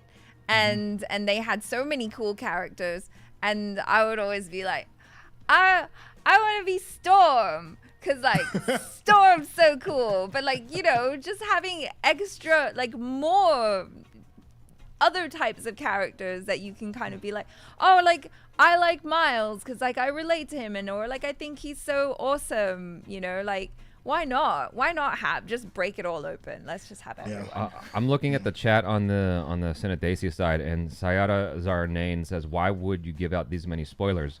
It's literally called spoiler talk. It says spoiler talk. Yeah. Like, it's called spoiler talk, dude. Like you messed yourself up there. I can't even feel bad. I just don't. I know. I know. I did type a comment. I said it's a spoiler stream. Anyway. Yeah. Ratuj on this is again from Synathesi. Ratuj asks, excited about the new Spider-Man game. I haven't seen too much about it. I have yet to play through Spider-Man and Spider-Man Miles Morales. Yeah, you got to do that. I all the time I would have given to that, I've been giving to Tears of the Kingdom. So. Tears of the Kingdom has been swallowing up any free moment I have. What a great time to be a gamer. There's so many bangers out here, and Spider-Man is coming around the corner, right? The new one. Yeah. But with regards to what you were saying, I just want to second what Achara said. It's that, you know, while Miles Morales is such a prominent figure now, Peter Parker is still there. He's still present. Tom Holland is like still very much present. So I think that they're just concurrently there. There's just two. It's just like kind of like it's just different from us because when I was a kid, it was just Peter Parker, like you said. But now it's like, no, there's not just Peter Parker. But like, I think that kids have been kind of dealing with that for a while because there's multiple Batmans, you know, and you're about to have multiple Supermans. Well, I was just thinking as well when I was watching the film and I saw how awesome Gwen Stacy was. I was like, yes. If I actually like still gave a shit about Halloween, I'd be Gwen Stacy. Yo, Gwen Stacy is dope. Like, even when they have like their little swing off and stuff, like she was dope in the first one, you know, and then they raise it up. You know, everybody, you know, gets the upgrade when it comes to the second one. So, you know, it's like, cause she's nice. She's nice with this web work. Like she'll give you the work. I respect it. Yeah. Yeah. No? Visionary Quest asks, do you think in the third movie it will come out that Miguel is the anomaly? He is the only spider person that has to drink something to keep his powers. I think that has something to do with the fact that he's a vampire. Yeah. Yeah. Isn't it? Yeah, because I remember when the 2099 comic book came out and it didn't really kick off as well as I think they had hoped it would. But that's like his whole thing, right? Like he has to take this serum, kind of like Blade, in order to keep his primal side of it down, or he'll like turn into like this bloodthirsty like killer. Tawaka Disruni says everyone in the theater was so mad when the film ended, like no one knew there was a part 2 sequel. I didn't know there was a part. I was the same actually. I was like, what? I was annoyed. I was annoyed. Robert Aguirre says, I hope Japanese Spider-Man has a big role in 3 because they said he was in it, but I didn't see him. Okay, on that, that triggered actually a thought. So, what's her name? Penny? Jessica Drew. Oh. And it looks different from how she looks in the comics. Yeah, drastically. I mean, other than the fact that she's quite chocolatey and preggo on top of that. So well, apparently, according to Achara, she's pregnant in the comic as well. Well, Eric Voss said there was a run of the comic where she was pregnant. Okay. So my question to you, Sintel, is how did you feel about the change? I have no dog in this fight because I don't know what Jessica Drew looks like in the comics. I've never read that, so I don't really care. I only found out later that she was initially Caucasian, and just they Little Mermaid her. Yeah. I mean, here's the thing. Like, she wasn't that pivotal of a character in the comic for me to keep up with, other than I knew that, I know a little bit about her story. But, if you can, James Gunn this bad boy up and take who I think is an obscure character and make them relevant again, sure, fine. I'm cool with it. But I'm sure that those Jessica Drew purists are probably going to feel some kind of way about it. And if I had a beloved character that that was ingrained in my brain looking some kind of way, I'm sure it would take me some time to get adjusted to how it's now being presented. Yeah. Vince Ward, again, another generous super. Thank you so much, buddy. Hot take: Spider-Man PS4 is the best Peter Parker story we have ever gotten in all the mediums. I cannot believe that is a. I don't know if that's a hot take. I'd say that's definitely a statement. I haven't played enough of Spider-Man the game to make a comment on that. I've only played enough to like grab manhole covers and throw them at Kingpin. That's all. It wouldn't surprise me if it had the best story, though. The fact of the matter is, like, you get a substantial amount of time to participate in that story versus a movie, which is a confined 2 hours.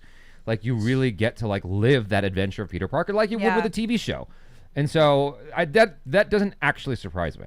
I mean, you had brought something up to the fact when we were doing a review of The Last of Us, and you said that because you spend 20 plus hours, like actively being a part of this world and actively being these people, it's gonna resonate with you a lot differently than when you spend like only an hour with them on a screen. Ray Reacts says in the trailers we saw Miles fight Miguel in Mumbattan. I think heavy spoilers pointed out that we didn't see it in the movie, and it might have been from Beyond the Spider-Verse. That's entirely possible because they left that on the table. Like when the where things are left with Mumbai, it's being swallowed by a big black hole. Yeah. So that has to be sorted out. We don't know. We don't know what's going on there yet. You know. Well, listen, man, I don't know, man, because you see the Eternals left a celestial being halfway sticking out at the North Pole, so anything is possible. Yeah. Tissa says, was the audio mixing the first 10 minutes really bad for you? I couldn't hear anything Gwen was saying. That is by design. They Nolan the movie a little bit. Yeah, I noticed that because in the beginning, I thought to myself, I was like, is this really quiet? Yeah, I watched it really twice. quiet. I watched it twice, and I watched it in, well, both times were IMAX, really, but yeah, that was by design. Because the thing about it is, when it comes to animation, like from my perspective, like you're literally building all the sound layers from scratch, right? Versus a movie, I think is a little bit more leeway with things. Like you're using recorded audio from like the streets and all that stuff. Like you're literally layering every single element in an animation. And so to have it be where you can't fully hear what she's saying, they were taking a Nolan approach where they want you to feel other things at the same time. They want you, like the specifics of what she's saying maybe isn't like wholly important, and you're getting it from the visuals as well. Yeah. You know what I mean? I think that's what the film was doing, was trying to take you in the direction of a feeling and not be as focused on the words. There was an instance later on where Gwen is teaching Miles to thread the needle. Yeah. And they had this lyrical music playing in the background. And I'm still of two minds about that, because the sounds were competing for my ears, right? Whether it's what Gwen is saying and Miles is saying versus the lyrics of the song. And it's like I'm already getting so much sensory overload from the movie that when you have lyrics playing at the same time as dialogue, it just messes me up. And it kind of takes me out of the story a little bit because I'm trying to figure out what to listen to. So, yeah. But anyway, the short of it is, I think that's by design, because there's another moment in the film that was kind of like that, where you can't really hear what's being said. I just can't remember what it is right now. So it's on purpose. As long as you felt something, that's all that counts. Yeah. Well, I thought the focus of that moment was the drums. Yeah. You know, Yeah. I mean, what she was saying was a repeat anyway. She was just repeating. She was recapping things anyway. You know. She's like, this is the story. Yeah. But from my point of view, yeah. Yeah. Let's see. So, did you think the film was too complex and full on for kids? I don't think so. I don't think so. No, you know. I think. Yeah. No. I think it's complex enough. I think the heart of the story is written on an 8th grade level. That's what they shoot for. They shoot on like an 8th grade level of storytelling. Preferably 4th, I think, is what they try to say. 4th, the 8th grade level. So the premise is that. But I think what people mistake as complexity in the story is just in complexity for what you're seeing on the screen. I think there's complexity in that. Now, if you're gonna ask some 10-year-old kid, like watching the screen cry and why they're choosing different frame rates and why they got watercolors on this, then third, yeah, that's gonna be super complex for them. But the story, no, it's not overly complex. Yeah. I think that frame rate thing is more of a subtle thing anyway. It's more for your brain to understand, and not you necessarily like on a, what do you call it? Kind of conscious level. It hits you. All of these things hit you in the emotions, which is the most important part of storytelling. And I think that in many ways, children are maybe more open to it, or they get what they get from the movie. Because like there have been movies that I watched as a kid, and I got what I got as a kid from it, and then I watched it as an adult, and I'm like, oh, I didn't realize that the movie was actually talking about this thing. But it's a different experience. Yeah, so totally. I Fundamentally. think it's fine. Yeah. Yeah. How did you guys feel? Well, I know Char didn't mind, but I'm imagining Sintel didn't mind either. But how did you guys feel? And I'm asking the audience as well about things like, because I've watched a lot of behind the scenes of animation and how animation is developed. Like when you're looking at Spot, he's got these circles on him, and as if we're still seeing like the development of those animation cells, right? Yeah. And then with Miguel, he had the lines across his face, like you could still see like the first layers, as it were, of his animation cells. Yeah, like the pencil markings. The pencil markings and stuff like that. Exactly. How did you guys feel about that? Because like for me, I'm such an analytical person that sometimes it distracts me, and I'm like, why is that there? As opposed to just being invested in the emotion of the scene. Oh. Go ahead, Sintel. I was gonna say, well, because I think everybody from a different universe has a slightly different artistic style, just slightly different. Yeah. And in order for you to realize that they are not of this particular universe, you have to have something to separate them. I think a perfect example is the punk Hobie. Spider-Man. Yeah, Hobie. yeah. Yeah, like his stuff is jarring, but it's supposed to be because his character is jarring. It's anti-establishment. It's anti-this. It's be your own thing. Yeah. So he's drawn in that same kind of manner. Whereas, with Miguel, harsh, sharp lines. There's not a lot of soft edges with him because he's kind of cold and calculated, and he's been through something. The only one that's our frame of safety is Miles, because we're so familiar with him. So anything that's counter to what Miles, which makes us comfortable, it's a good context clue to be like, okay, they're not of this world. Yeah, no, I that's kind of how I took it as well. It's just like, it's to differentiate, and I really enjoy all that stuff, just seeing all of the different animation styles, artwork styles, like illustration styles. I'm like, yes, this is making me so happy. Robert Aguirre says, people booed at the end of my screening and yelled, I can't wait 5 years. So I guess people didn't get the memo. Well, I turned to Jabby and I was like, no! And then he was like, don't worry, it's coming out next year in March. And I was like, oh, okay, I can wait until March. That's fine. Yeah. It's right around the corner. Yeah. Food around the corner. Yeah. Yeah, no one knew. That's the thing. Yeah. Well, no, they knew. They had announced it well before that they were going to do multiple parts. I just don't think mainstream audiences knew, because they announced that like months ago that that Spider-Man was going to be in multiple parts. Yeah. Well, I thought that at least it would like end on a, like not halfway through. I think that's why I was like, oh wait, what? It's halfway through. Yeah. Baha Saheb Gule says, what about protect trans kids in Gwen's room? Isn't it highly problematic for a superhero? I'm not going to dive into that. I'm just going to leave that alone, because it's like Eric Voss kind of brought that up too. And what happened? I missed that. What was in Gwen's room. Go ahead. Oh, sorry. In Gwen's room, like on her wall, I think it's on top of the doorway. Yeah. It says protect trans kids. There's like a graffiti. It says like protect trans kids. Okay. It's there early on. Yeah. And for me, I'm like, I think that totally is in line with her character. That's how I took it. She's the type of kid. That's how I took it. Be like, protect trans kids. And I'm on board with that. How'd you feel about Miles on his backpack that said BLM on it? Yeah. Same. I didn't even catch that. I caught that, and I'm like, I buy that. I feel like Miles is the type of kid who would stand up for things like that. That makes sense. Again, I would just take that as his character. That's what I'm going to do. When you ask me these questions, I'm going to just say it's their character. And I'm trying not to see it as the directors are trying, or the studio's trying to impose any sort of perspective on me. Or an agenda. An agenda. I'm just going to take it as that's the character, and that's what the character believes. I think that's how you should take it. Yeah. Because, if you're going to have dynamic characters, across the Spider-Verse, then they're not going to all be safe havens for some people that are uncomfortable with things. You're going to have a lot of different type of thinking. I mean, that's one of the things I liked about, Punk Spider-Man. He's anti all that. He's like, I don't have to buy into none of this. I'm going to do me. Yeah. So if you're not feeling, what that said on the backpack or on above somebody's head, realize that these characters are supposed to be different and love the things that they want to love. So, but don't blame it on necessarily the writers or the creators. They're trying to give you something that has meat on it for you to grab onto. Mm-hmm. And I think that's a really cool and interesting dynamic decision, whether or not if you agree with it or not. It's still interesting for the character. Yeah. Absolutely. Wizalande, into versus across, which one is better? I'm going to take the stance of I cannot definitively say until March of 2024.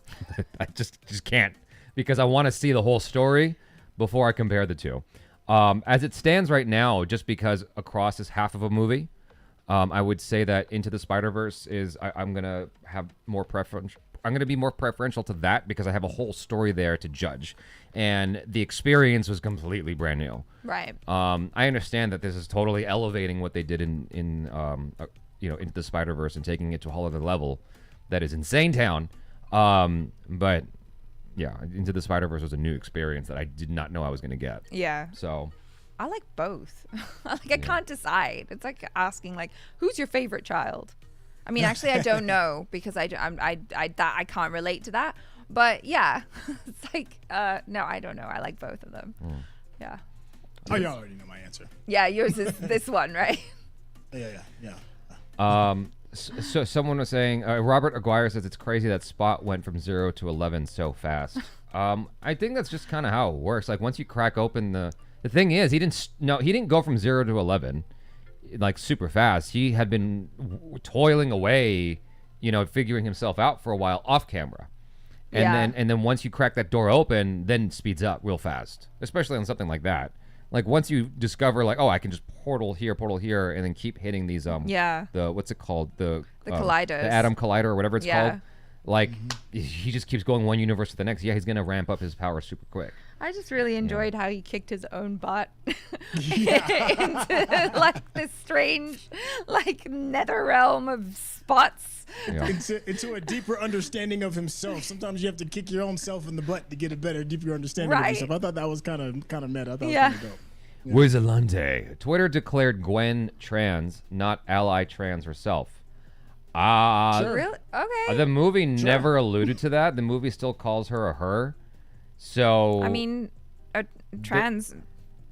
She, like she's a boy initially. I don't know. How do you even know that? Nothing was alluded to that at all. There was nothing alluded. I would be kind of pissed if that's what the situation is. Not because I'm anti anything, but because that's kind of like a what's her name? A J.K. Rowling.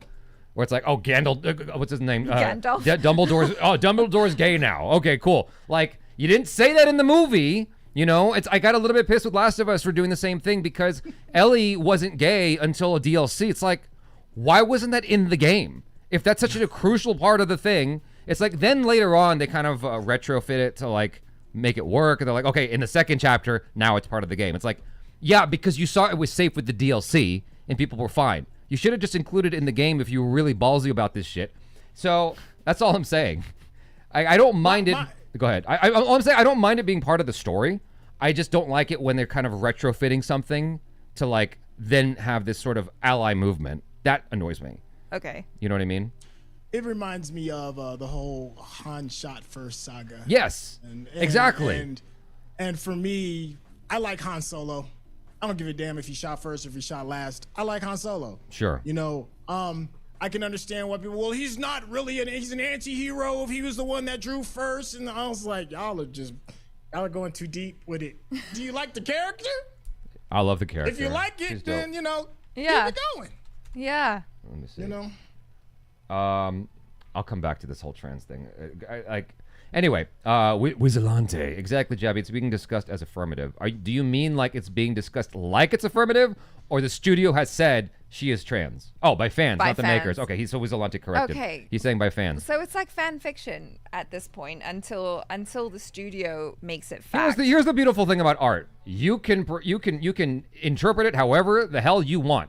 There was a guy. There's a guy who's bisexual. He's a YouTuber who interpreted Mulan as closeted or something like that, or bi, or something like that. I forgot exactly what it was, or trans. Like it was a metaphor for being trans or something to that effect. And I'm like, I can see how you would arrive at that conclusion based on your experiences.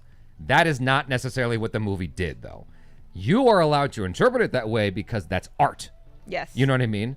So, I could see a blue chair, you could see an orange chair. It's art. It just depends on your perspective, and that's okay at the end of the day. But go ahead. Make the characters your own. Yeah. Make the characters your own. However you feel that how it works in your space, have that character be that, in your own space and have fun with it. Yeah. But just don't, if it's not what you see, Don't be like, I think this character is this, and you have to think that character is this. No, that's how you think that character is. So have fun with it. Enjoy it. Robert Aguirre says, my mind saw those signs and thought, damn, even in this universe, they had those problems. That too. Yeah. I was like, oh, yeah. Dylan Flores says, the fight scene on the train between Miles and Miguel was one of the most intense and emotional scenes. You're a mistake. If the spider didn't bite you, Peter would still be alive. You don't belong here. Oh. Yeah, I mean, that is a lot of guilt to deal with. Yeah. But it's like, ultimately, it wasn't really his fault. Like, he was doing his thing. Yeah. He didn't seek it out. He didn't go in and do anything maliciously. He was just hanging out with Uncle Aaron. Yeah. Speaking of Uncle Aaron, when Uncle Aaron shows up later in the movie and he hugs him and goes, I missed you, and blah, blah, blah. I'm like, Uncle Aaron looks lethal right now. I know. Yeah, I would not be hugging him. But he loves him. Can you imagine, though, like a person you love who's passed away? Yes, but if my dad showed up and he looked all sinister, like Bela Lugosi and shit, I'd be a little bit off put. I'd be like, I don't know how to. You wouldn't run up to him and give him a hug and be like, hey, Dad, I've really missed you. If he looks like Bela Lugosi, no. You'd be like, no. If he is looking like Uncle Aaron did in the third act of this movie, I'm not running up and hugging him. I'm like, something's sus here. You're not a 16-year-old boy, though, who misses his uncle desperately. He's a superhero. The standards are a little different. But I get it though. I just, like, when he hugged him, I had to, like, kind of I had to turn that part of my brain off a little bit. I'm like, he looks scary to me right now, like the shadow, and like he had this menacing sort of vibe to him. He's supposed to look scary to you. Yes, the but audience. Uncle Aaron doesn't look scary in Miles's universe. Uncle Aaron is Uncle Aaron. He's nice. He's lovable. Until he puts on the Prowler outfit. Yeah. But like, this dude looks scary as fuck. And so why are you hugging him? Something is amiss.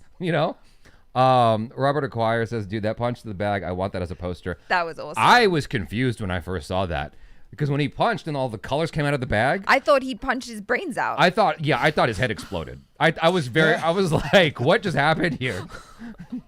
It was pretty though. Yeah. Anyway, the fact that Spider-Verse is animated and not in the MCU is why I have no interest. Aw. Big And J. you missed out, bro. Yeah, I know. Sucks to be you, my guy. Oh man, I would hate to not see that movie because of that. And I actually read a thing. Tom Holland said that. At the time of this little thing that I read, he hadn't seen Across the Spider-Verse yet, but he was like, "Yeah, my favorite Spider-Man movie is Into the Spider-Verse," and he was like, "I'm very excited for this next one." I mean, maybe Sony was paying him to say that, but like, we know that Tom Holland is like legit a huge Spider-Man fan, and so I mean, yeah, I think that like the animation so far are top tier Spider-Man content. So Visionary, so great. Visionary Quest. We answered that question in great detail earlier. The short of it is, no, we don't think it's too complex for kids, because kids are going to just have a different experience, and then they'll have another one entirely when they grow up and watch it again, which is great.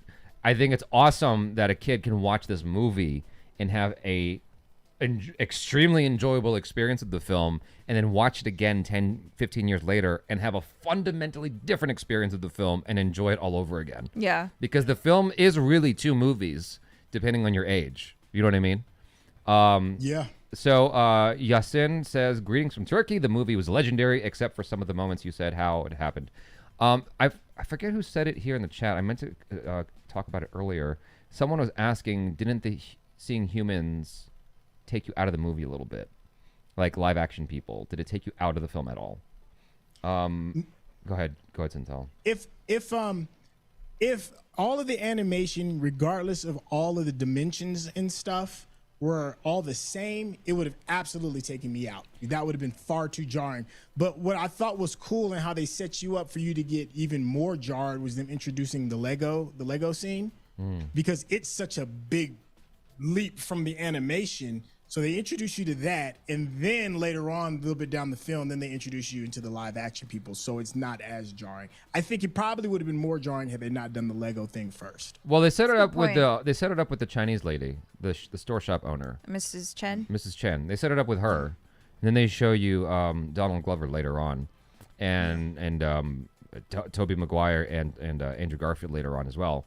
So it was Tawaka Dizruni who said, didn't it feel kind of odd seeing live action characters? So I'm a little bit with you, only because like there's something in the motion that looks different between the live action characters and the animated characters. It just like there's something about the way they move that feels fundamentally different from each other. So that's why it felt a little odd to me. But I mean, for me, it's also kind of a throwback at the same time because I grew up with Cool World and Roger Rabbit. Yeah. Roger Rabbit. You know, yep. all that stuff. Yep. So, there's that. Cool World. Was that Brad Pitt's first solo movie? I don't know, but I just know he's in it.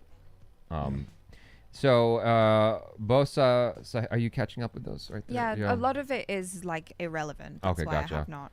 Okay, Baba Saheb says, Jabby, do you think Miles Morales movie in live action would be this version of Miles from Spider-Verse?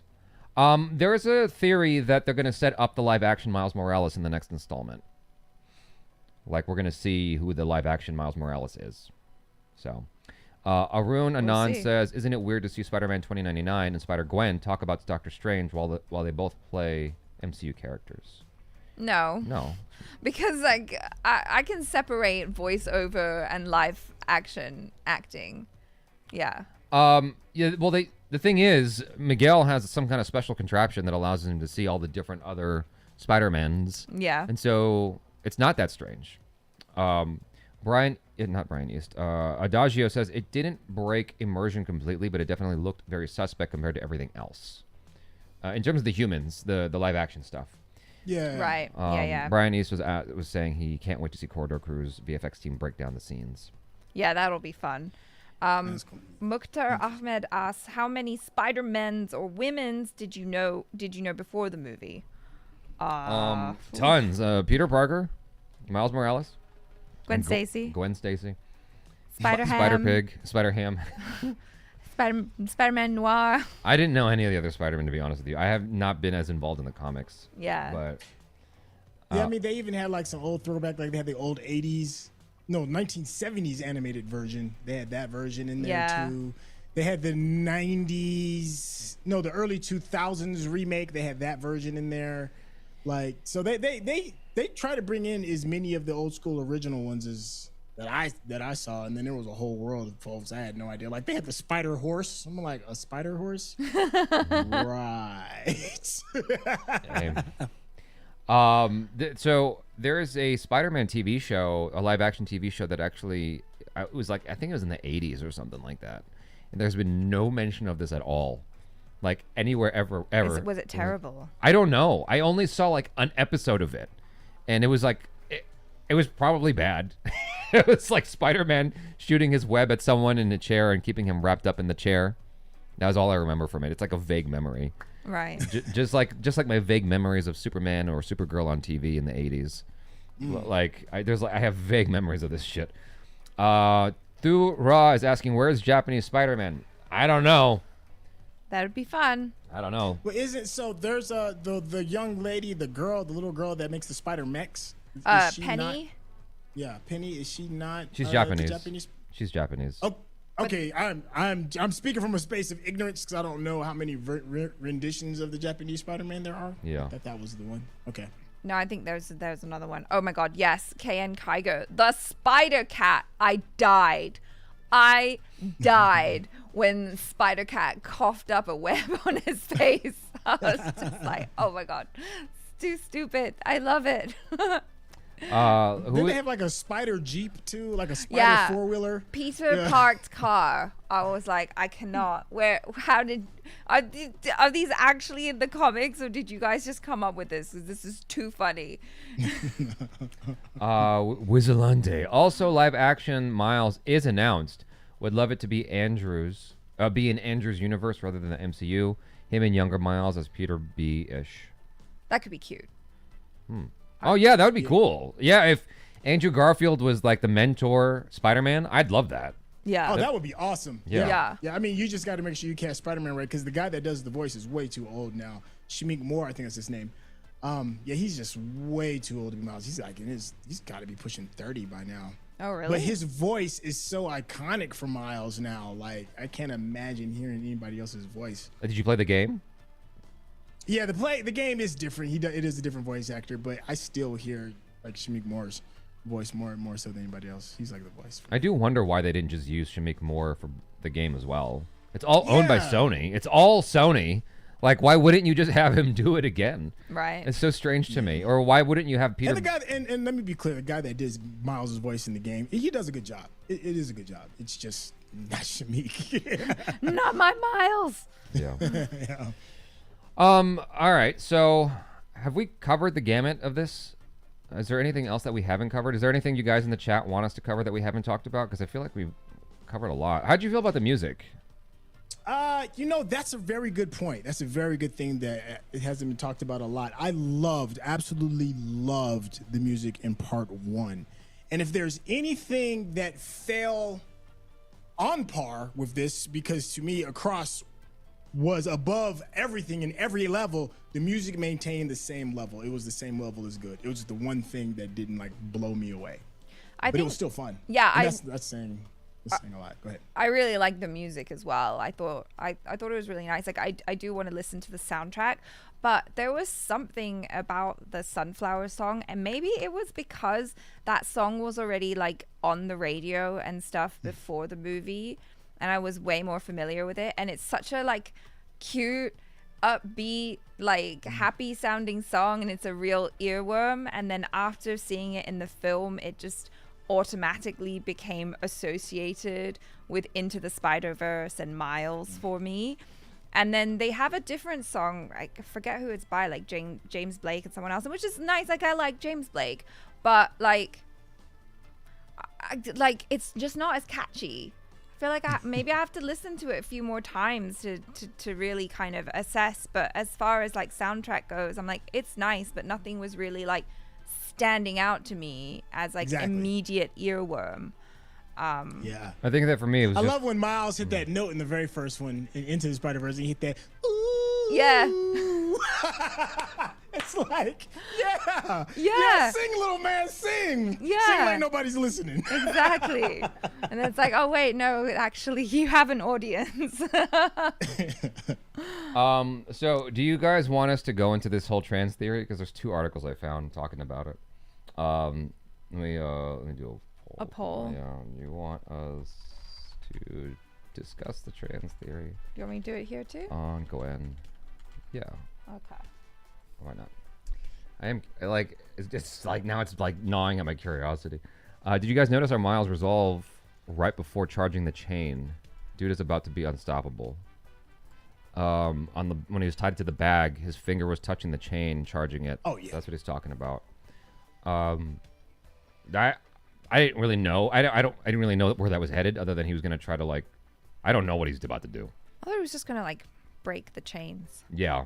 Oh yeah, I think he's trying to get as much information as he possibly can about these 2 people, and then he's gonna do him. Miles is an OG. Like the version of this one now as compared to Into the Spider-Verse, it's worlds different. Like he literally, like he said it, like I beat all of them and handedly. I beat your leader. I beat the Spider Woman. I beat all of them, like handedly. So he's dope, bro. He's ready. He's ready. Yeah. And I like the way he looks too. He doesn't look like he still looks like a teenager, but he doesn't look like a kid. I didn't notice how young he really looked until I rewatched Into yesterday. And I was like, dang, he really does look like a little bitty kid. He don't look like a kid in this one. He looked like he'll give you the work. Like, just if you want. He's like yoked and everything. He had his growth spurt. He's been getting muscular. It's like, all right, all right, you're growing up. He's growing into his webhood. Yeah. I have a persnickety question to ask you guys about. Because I don't know how I feel about it. The scene when Miles says whatever, and he goes whatever, and the mom gets kind of pissed. That whole sequence, right? The dad goes, "Can I say it? Can I say it?" And she goes, "Yeah." And he goes, "You're grounded for a month." Yeah. that kind of dynamic, like it's so unrelatable to me. How did you guys feel about it? Like, I would never, my dad and mom would never have that kind of dialogue. If I was grounded, one of them would just come out and say, you're grounded. And it would be like, there's no kind of humor to it. It's like, no, you're grounded. Like, this is serious. There's no, can I say it to him? Because I'm going to get off on punishing him right now in some way. There's going to be gratification in saying you're grounded because I'm so angry at you. Like, that wasn't baked into anything my parents ever said to me growing up. Like, the whole thing with being a teenager and not feeling the comfort of being able to just say anything to my parents, not being comfortable to open up to them because I've got stuff going on in my life that I feel like they can't relate to, even though they probably could. That I can relate to as far as Spider-Man goes and him being a teenager. Like, that's easy to access. But the whole thing with the parents kind of doing that play with each other before punishing him was just weird to me. And I've watched it twice and I'm like, it's fine. It's just weird. It's just a weird thing to me. That's all. I thought it was cute. I just think it's like their dynamic as a couple. I think that they're very much a team. And so like they wouldn't just like right off the bat be like one parent go, you're grounded. It's like, I got to check in with mom if that's okay. That's okay, mom. All right. I get to. Oh, I've been so mad at you. Like you missed things that are very important. You've like you didn't turn up on time to the party. The cakes are ruined. You're acting really strange. Like, what the hell's going on, dude? You're grounded. How about you, Sintel? I remember when the Cosby Show first hit the scene, right, in the late 80s, early 90s, and one of the big gripes the Cosby Show used to get is that it's unrealistic. No family talks like that at all. I can't believe you would make people believe that families would have these conversations and these in-depth things. But that was the thing that was beautiful about the Cosby Show, is that whether you lived in a family like that or not, if you didn't live in a family like that, you could dream of the possibilities of having a family that's like this. And I think that's what's kind of brought into Miles' family. Now, I certainly understand and respect that there are going to be some people who never had that type of family before, so it's probably going to be like, that seems completely unrealistic. Why would anybody act that way? And if that is the case, I would recommend just open your mind up to the possibilities that there are some families that do speak in the space of like love first, speak in the space of, we're going to do this as a team first, kind of like the Huxtables kind of did. And if you kind of can go at it at that angle, just like the Cosby Show, you might pull the entertainment kind of like value out of it. Okay, so did your parents ever do that? Not to that level, but my parents were very much a team, though. Okay. Like it was me against the world when it came to them. They were assassins. Yeah. King J, do you think Earth 42 Miles will resent our Miles because he missed out on being Spider-Man? He might think if he had the spider powers, he could have saved his father. That might become his motivation. I have one thing to say before trying to answer that question. I found it slightly odd that the Miles of Earth 42 were so chill about looking at Miles from the other Earth. Like, he was super chill about it. And Miles was like, you got to let me go so I can save, our dad. And he's like, your dad. I'm like, I can understand that dialogue had there been some dialogue already of establishing a certain degree of comfort. But maybe Prowler Miles had time to get comfortable with the situation. Maybe. While Miles is unconscious. While our Miles is unconscious. That's the only argument I can make for that. Like, why he was so chill right away. Enough to be like, you mean your dad? Like, you know what I mean? As opposed to, like, some kind of bewilderment at the situation. Yeah. No, that's a good point. But yeah, maybe he was just already, like, he had already come to terms with that, and he's like, okay, this is, or who knows what happens on Earth 42? Maybe a lot of weird shit happens there. Maybe. And so this is like the least weird Yeah. thing. Like they're all like, okay, whatever, because like you see all the fires and stuff everywhere. It kind of feels like Gotham City in that regard, where like there's so much crime and whatnot. Yeah. And so maybe he's just like, yeah, whatever. So King J, do you think Earth 42 Miles will resent our Miles? I think that's entirely a possibility. Yeah. I don't see why you wouldn't explore that, but it's not his fault though. That's the thing. It's like no matter how I try to like spin it into my mind, Miles is totally innocent in this. Right, but like if you go off of like the 5 stages of grief, okay, anger is one of them. Like anger, denial, all of that. You don't know where Earth 42 Miles is at in his grief journey. The way I take it, though, nothing about him at all. He is a mystery to us. Well, what's not a mystery is how he feels about his dad. I'm of the opinion that maybe he had something to do with his dad's death. I mean, I wouldn't take it off the table. I don't think they'll go that way, but I wouldn't put that off the table because we don't know anything. We know nothing about that situation whatsoever. I mean, for all we know, he could be manipulated by his uncle because his uncle might have had him killed. You know, we don't know. We don't know. Yeah. Or, you know, that's the mystery. That's the mystery box of this guy. Yeah. And there's also the argument, like some people are having, is like, is this, you know, what happens if you don't have a father in your life? I know that's a super reach stretch, and I hope they're not gonna go like. I hope they don't go that direction. That's a little too deep to go into. Yeah. But you know, we're and we also don't know. I mean, how long it's an been interesting since conversation. It's an interesting conversation to say the least. No. Well, it is. It is. Yeah. It does make for interesting conversation. I'm not sure if that's the depths you want to get into in the third part. That's I'd rather it just be like maybe like it's a recent death. Right. I don't know. What it reeks to me of is bad influence. Like his dad wasn't there. Uncle Aaron stepped in and became a negative influence. But the thing is, you're dealing with a different universe, and the Uncle Aaron in that universe is clearly more aggressive. You know. Yeah. So yeah, I hope that answers the question, King Jay. And thank you for your generous super chat. Really appreciate it. It's gonna be some juicy conflict. I know that, and I'm here for it. Yeah. Yeah. Where is it? I lost it. Okay, so Vince Ward says, I love how they brought back, I think it's a Banksy, and everyone laughed. Yeah. Yeah, but they said that in the first one too. Yeah. When the collider blew up and the street light looked all crazy, somebody said, "Hey, I think that's a Banksy," and then they brought it in on this one too. Xavier Conan. We get to know that in Earth 42, that spider was for Miles, but according to Miguel, it seems like Miles was never meant to be Spider-Man. Your views? No, he was definitely meant to be a Spider-Man. The Miles from Earth 42 was meant to be a Spider-Man. That much was he? Yes, that is certain. If you just look, if you just look at watch the movie again today, and watch out for that sequence when he talks about the bagel, and all that stuff. Spot talks about the bagel and how like he pulled that spider from another universe. Yeah. Keep a lookout on the left side of the screen when he shows the spider. You'll see Miles with the braids. In class. He was supposed to buy Miles from Earth 42. Yeah, but that's the thing about fate and destiny. It was supposed to, but it didn't. No, but I'm saying with regards to this question, it was always supposed to be a Miles Morales Spider-Man. That was always supposed to be the case. It was just the wrong Miles. You know what I mean?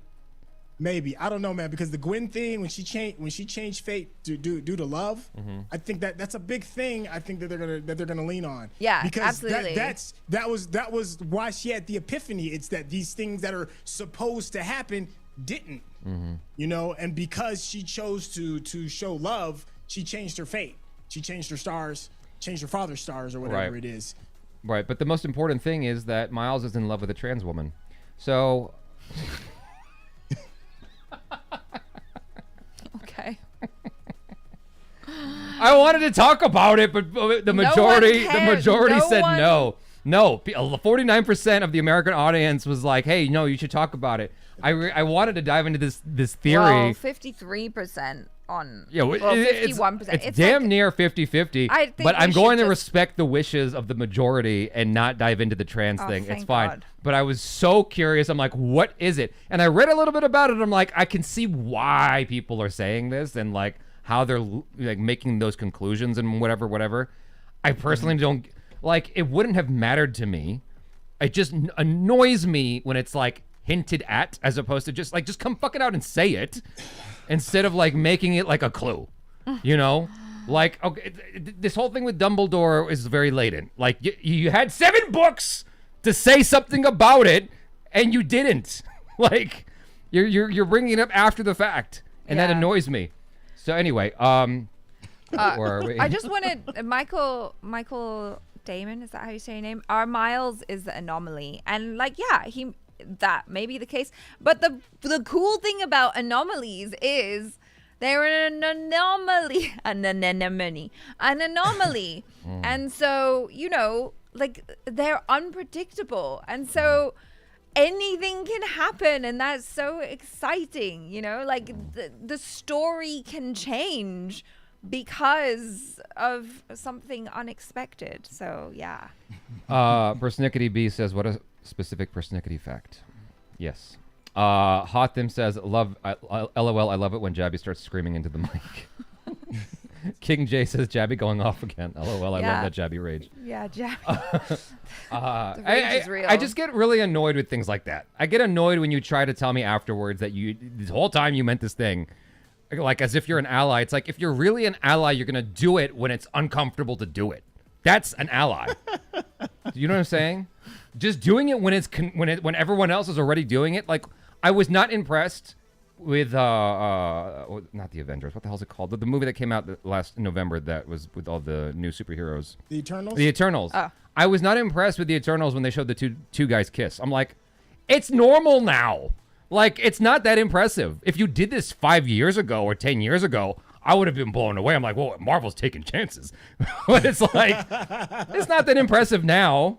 You know what I'm saying? Anyway, Wizalante. Miguel is the meta commentary on people saying Miles is not supposed to be Spider-Man according to Phil and Lord.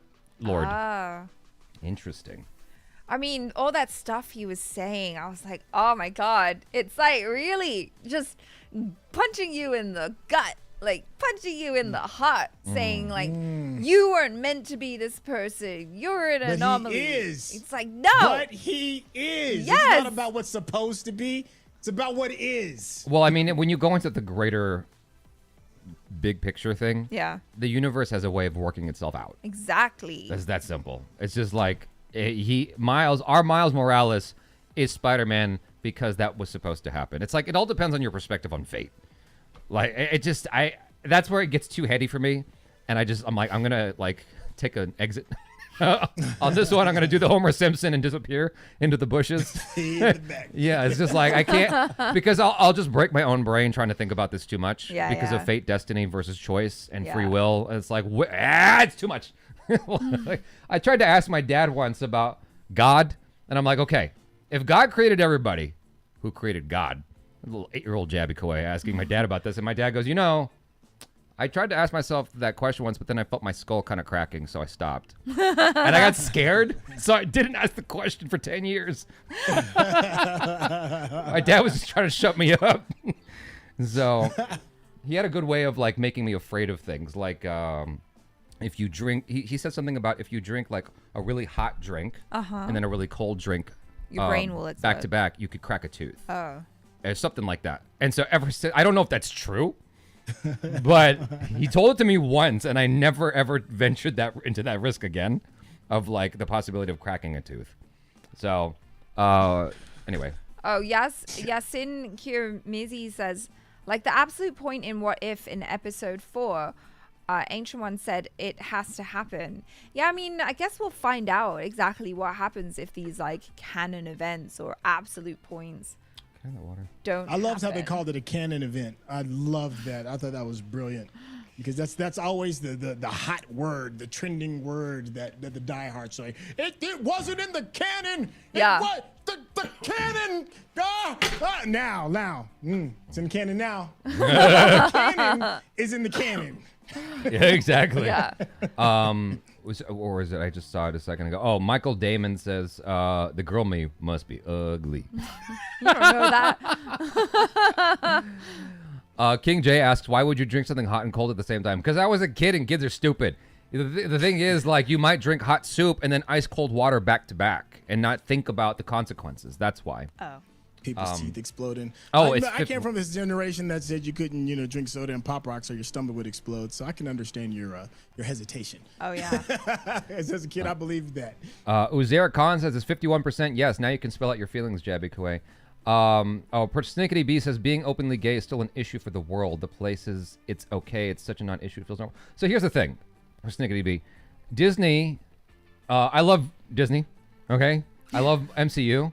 I love all that. The thing is, though, they can get really, really shifty when it comes to this stuff. Like, really like out there loud and proud for BLM and you know, LGBTQ and all that stuff. But as soon as that movie goes overseas to a weird area of the world, as far as the Western world is concerned, they will take that out to make sure, or they'll mitigate that stuff to make sure that they can continue to make their money. So if it's like, if you really feel strong about this stuff, you'll pull a Lightyear and you'll keep that lesbian kiss in the movie. But they don't always do that. You know what I'm saying? That's all I'm saying. I mean, you're telling the truth. That is very true. Yeah. So that's all I'm saying. It's like, if you're really an ally and you really care about everybody and all that shit, and Kaylin, prove it. Anyway, we have. Oh, you're doing it. We're doing it. No, we're doing it because the people voted yes. The people have spoken. It's a landslide 48% said no. It's a landslide victory. Okay, where are we? Oh, those goddamn ads. There's more ads than ever before. Where are we? This is supported by the Protect Trans Kids poster in Stacy's room and the trans flag pin on her father's police jacket. I didn't catch that. Oh, interesting. Did you catch that? No. No. I don't know what the flag looks like. Yeah, as well, I was so going to I say, wouldn't know. I have no idea what the pin looks like. I didn't catch that. I need to look out for that. I got to watch it a third time now. Damn it, they got my money. So I need to see if there's a pin on the dad's jacket, because that would be, for me, a very, very strong indication. Sure, yes. Like, why would the dad have that? Why would he have that pin on his jacket if not to, like, represent his daughter? It's the only time parents really give a shit. You know what I'm saying? So there was also a mention of color palettes, stating that whenever this conflict is brought up, the color schemes of the shot turn to the colors of the trans flag, pink, blue, and white. These are also Stacy's main colors. But isn't that just like the colors for like a lot of, a lot of girls like pink and white? Yeah. The movie is very pastel pink and blue. I don't know. Yeah. I don't know. I don't know. The thing is, the movie is very specific in its choices. Nothing is done without reason. And so it is entirely possible that they just like those colors. They just like them. So I love those colors. How do fans feel about the possibility of Gwen Stacy being transgender?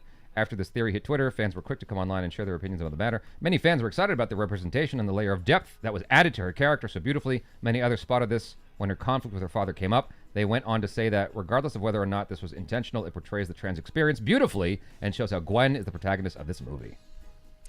All I care about is the characters being dope and awesome, and I thought her character was dope and awesome. Mm-hmm. Everything else is, whatever. Yeah. Fine. Sure. This theory is about there being a possible hidden symbolism of pro-trans. This is shown through Gwen Stacy, who some fans think is transgender, both literally and metaphorically. The symbolism in question is her conflict with her father about being Spider-Woman. They went on to say that this conflict can be taken in the context of Stacy coming out to her father as a woman instead of Spider-Woman, and him eventually accepting her. That's with every superhero, though, honestly. Is Gwen a boy's name? No. Then, okay. Why does she have a girl's name? Because maybe her name was Glenn, and then she came out as Gwen. But her dad calls her Gwen, so if he calls her Gwen, then he accepts her already. Then what is the conflict? Because the fans think so. That's why. Okay. Water's getting deep out of here. Just saying. That's all. Like I'm with you. I'm with you, Zintel. Like if the character's cool and like whatever, I'm like, that's fine. You can be whatever you want. You can be any color of the rainbow. I love you because you're awesome. Yeah, all I care about is the character, fascinating, interesting, intriguing, thought-provoking, God. all of that. And then after that, you can look at this. Paint it however you want to paint it. Mrs. Weber was played by Rachel Dratch. She looks the same. They used her face. That's wild. Like, she's the only one that looks like just like the character. J.K. Simmons, of course, it looks like the character as well. Yeah. That's wild to me. Greta Lee plays Lila. I don't remember. Lila's the AI. The AI. Yeah. Gotcha. That's Spiderman India right there. He's legit Indian. From Deadpool. I didn't realize Brian Tyree Hill was in there. I would have loved it if Spider-Man India was played by Hank Azaria. Wow. Get the money, dog. I'm just kidding. Yeah, Brian Tyree Henry plays the dad. His dad. Huh. Yeah. I never realized that. I didn't realize that until yesterday when I was looking up which also gives us a stronger indication that Gwen is trans. Right. Because he played a gay person in Eternals. All coming together. It's all really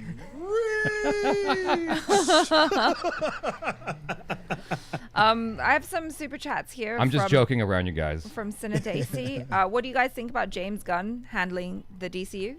In James Gunn we trust. We shall see. I don't know. I don't know, man. I got to see it. Because there's only like a couple of James Gunn things that I love. Honestly, I'm not like everybody else who loved the Suicide Squad. Mm-hmm. And Suicide Squad was fun. Yeah, and I didn't. Peacemaker was off the chain. Peacemaker was all right for me. I'm a big fan of Guardians 1. I like Guardians 2 all right. I have yet to watch Guardians 3. And so, yeah, so I was like, he doesn't have a home run every time with me is what I'm saying. So I don't know, man. It could be cool. So King J said something interesting. Oh, and then Aditya Kumar, just real quick. I started watching Western News and realized they are discussing topics like what is a woman, etc. This is the start of the end of Western civilization, and on top of that, we're doing this to children. That is a deep conversation. I'm not getting into that right now. Wait, I missed it. When was this? When was this? I can't go away. Okay, I did it. You didn't. Your vote didn't go through. Try again. Fuck off. Oh my god. I just want to see the thing. What did you? Oh, you can't because you're on a different thing. So, do you want me to say that again? Where is it? Here. I'll find it. I got it. What's this? Aditya Kumar. Recently, I started watching Western News and realized they are discussing topics like what is a woman, etc. This is the start at the end of Western civilization. So the topic of this is a topic we should not get into. That's why I said. That's why I said. I'd like this is too deep a topic, and I don't want to get into it. Just right know now. that what you're talking about, Aditya, is in reference to a documentary by I forgot his name. He's a dude with a beard and glasses. He's a white dude. I forgot his name. But anyway, just look up What is a Woman documentary, and you'll see what the hell what everyone's talking about, what the whole kerfuffle's about. And then, yes, there you go. Mansoor Ali. Thank you for your generous super. Loving your consistency. Love your reactions, guys. Love from Stacy. Stacy from Hyderabad in Seattle. Whoop. Thank you. There you go. Okay. Stacy. There. They see everything. Indian Spider-Man only drinking chai. It's racist. I'm just joking. Should have had a. Hey, you know what? I just soda. remembered there was another bad guy that we didn't talk about either. They had a very interesting art style when they brought in the Vulture in the very beginning. Oh And they yeah. had the whole black and white, or looked like it was from like Leonardo da Vinci time period or whatever it was. Paper. Yeah, Vulture. done with paper. That's what it was. Yeah, Vulture. Yeah. Yeah. He was fun. I like that. was That was dope. really fun. Yeah. Michael Damon says we all get slapped when we come out. Lol. What's he talking about? Well, when you get pulled out of your mommy, then they hold the baby Ah. and then they slap them so that they take their first breath. No, my dad said that they didn't slap me. They rubbed my forehead because I came out with a scowl on my face. Yeah. I came out mad as shit. Yeah. I was warm in there.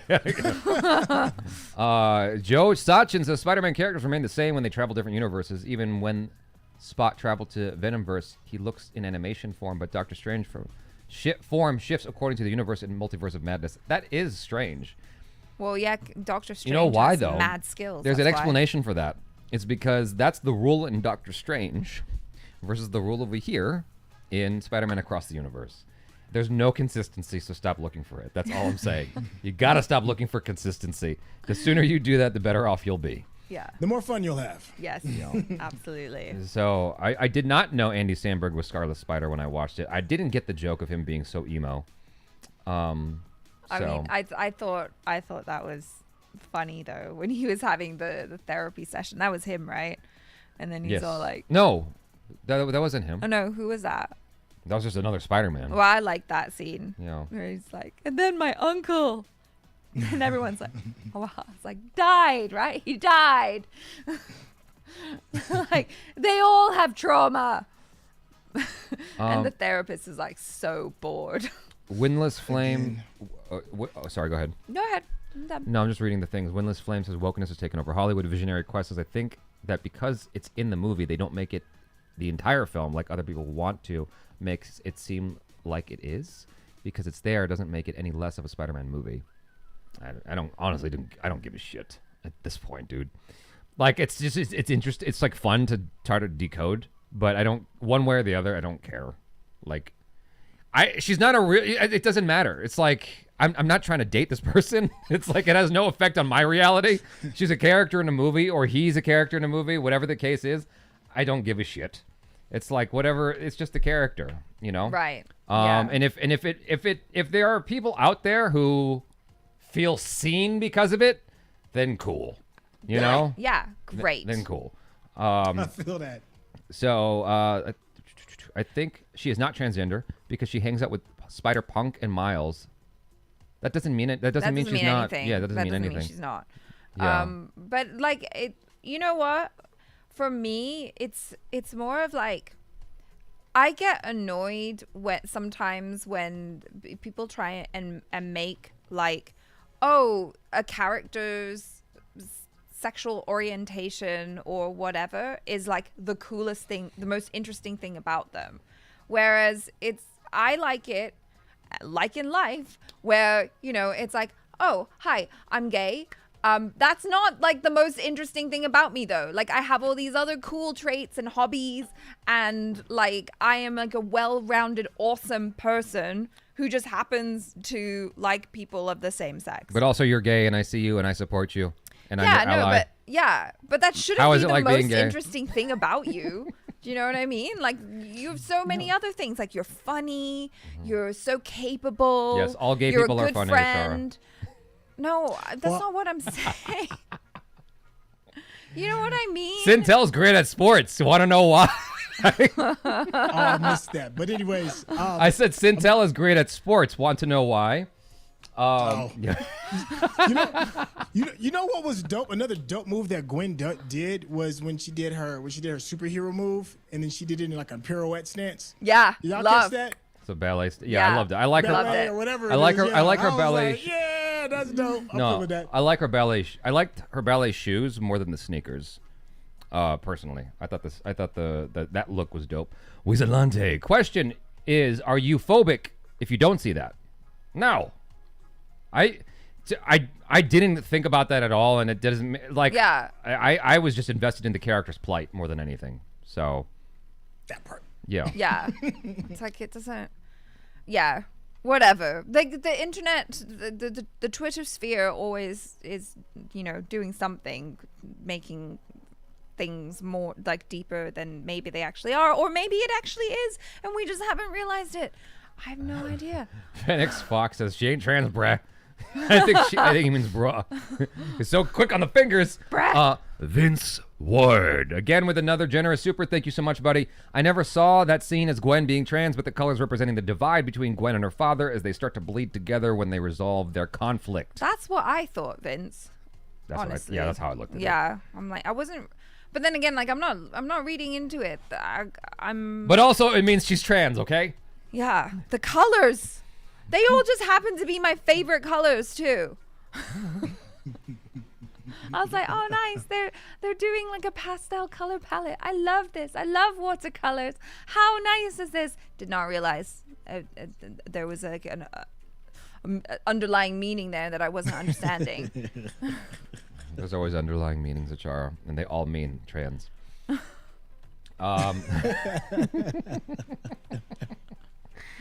Fennec Fox is totally anti about the possibility of her being trans. He says, or he or she says, ain't nothing with trans, but like people on Twitter be desperate. Dude, I don't know.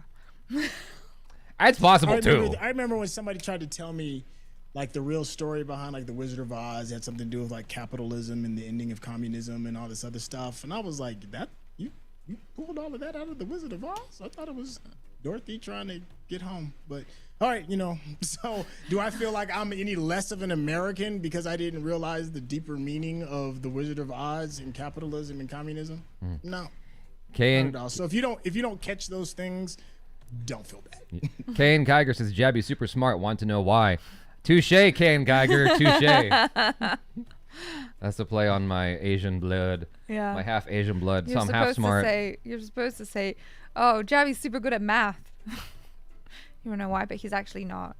So. Dibyaj Yoti says this whole convo is literally the meme in real life. You are an LGBTQ.